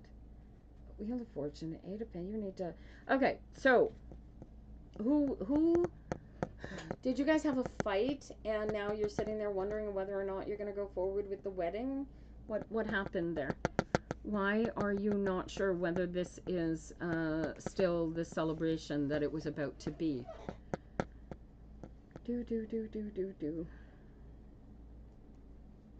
got 6 minutes left here this morning, you guys. Jacqueline.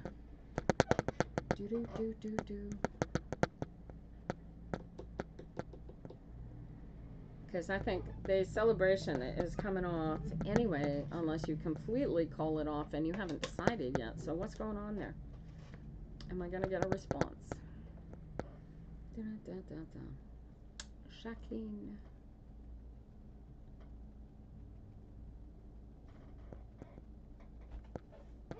Jacqueline, how do we do, darling?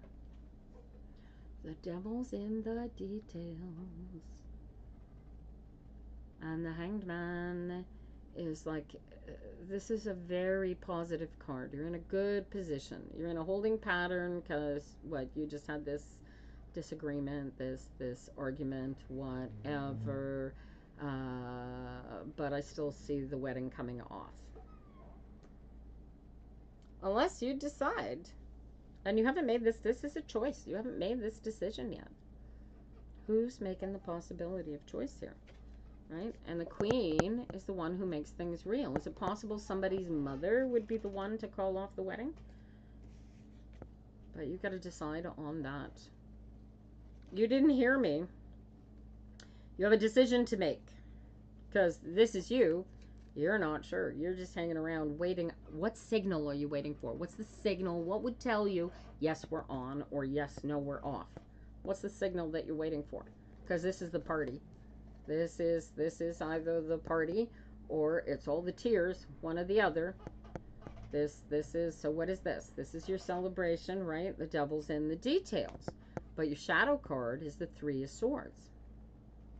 Right? So what happened between the two of you that you're suddenly waiting to find out whether or not the wedding is going to happen, right? Because the two threes there say, I'm not sure. Is there going to be a party or is there going to be a divorce? I mean, we can't have a divorce if you don't get married, but are we breaking up? Or are we throwing the wedding? Like, a heck of a time to figure out. Better that you decide that you're not getting married before you get married than after, right? And then the Queen of Swords, the Queen of Pentacles comes out here, and it's like you have to close the gap. And how do you close the gap?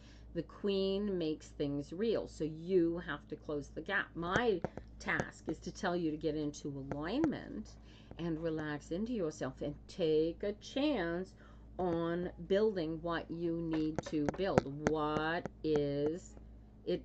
Well, why are you asking me if there's going to be a wedding or not if it hasn't been called off? Because I got a wedding happening here, whether you like it or not. But why are you afraid it might be called off? You had a little misunderstanding. Oh, perfect.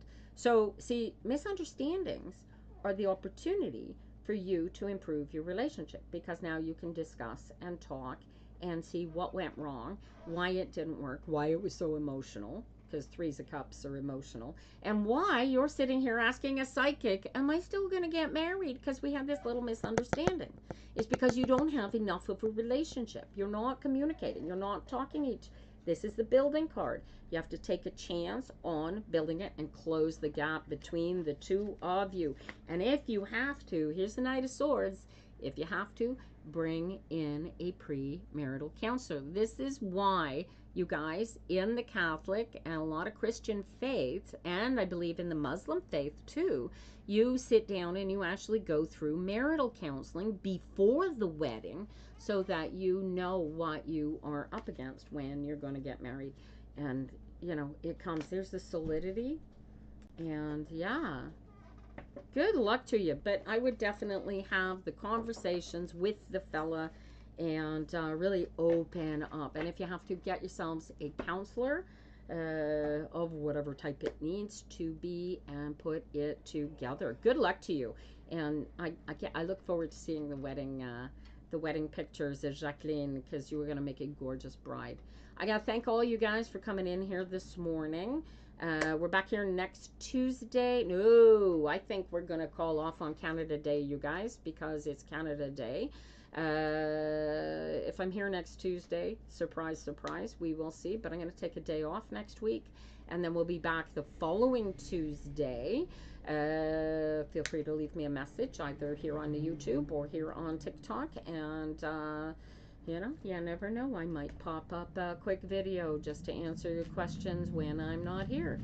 In the meantime, it is just about noon here in just outside of Montreal/Ottawa, Canada. And thank you all for coming in. Let me read for you. And go out. Guys, just get into alignment with yourself and your universe. Be the best you that you can be. And don't let anybody take that away from you, because it's yours. Have a great week, and we will see you all again. Be well now. Bye-bye.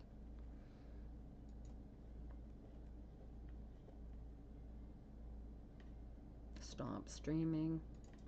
Stop streaming.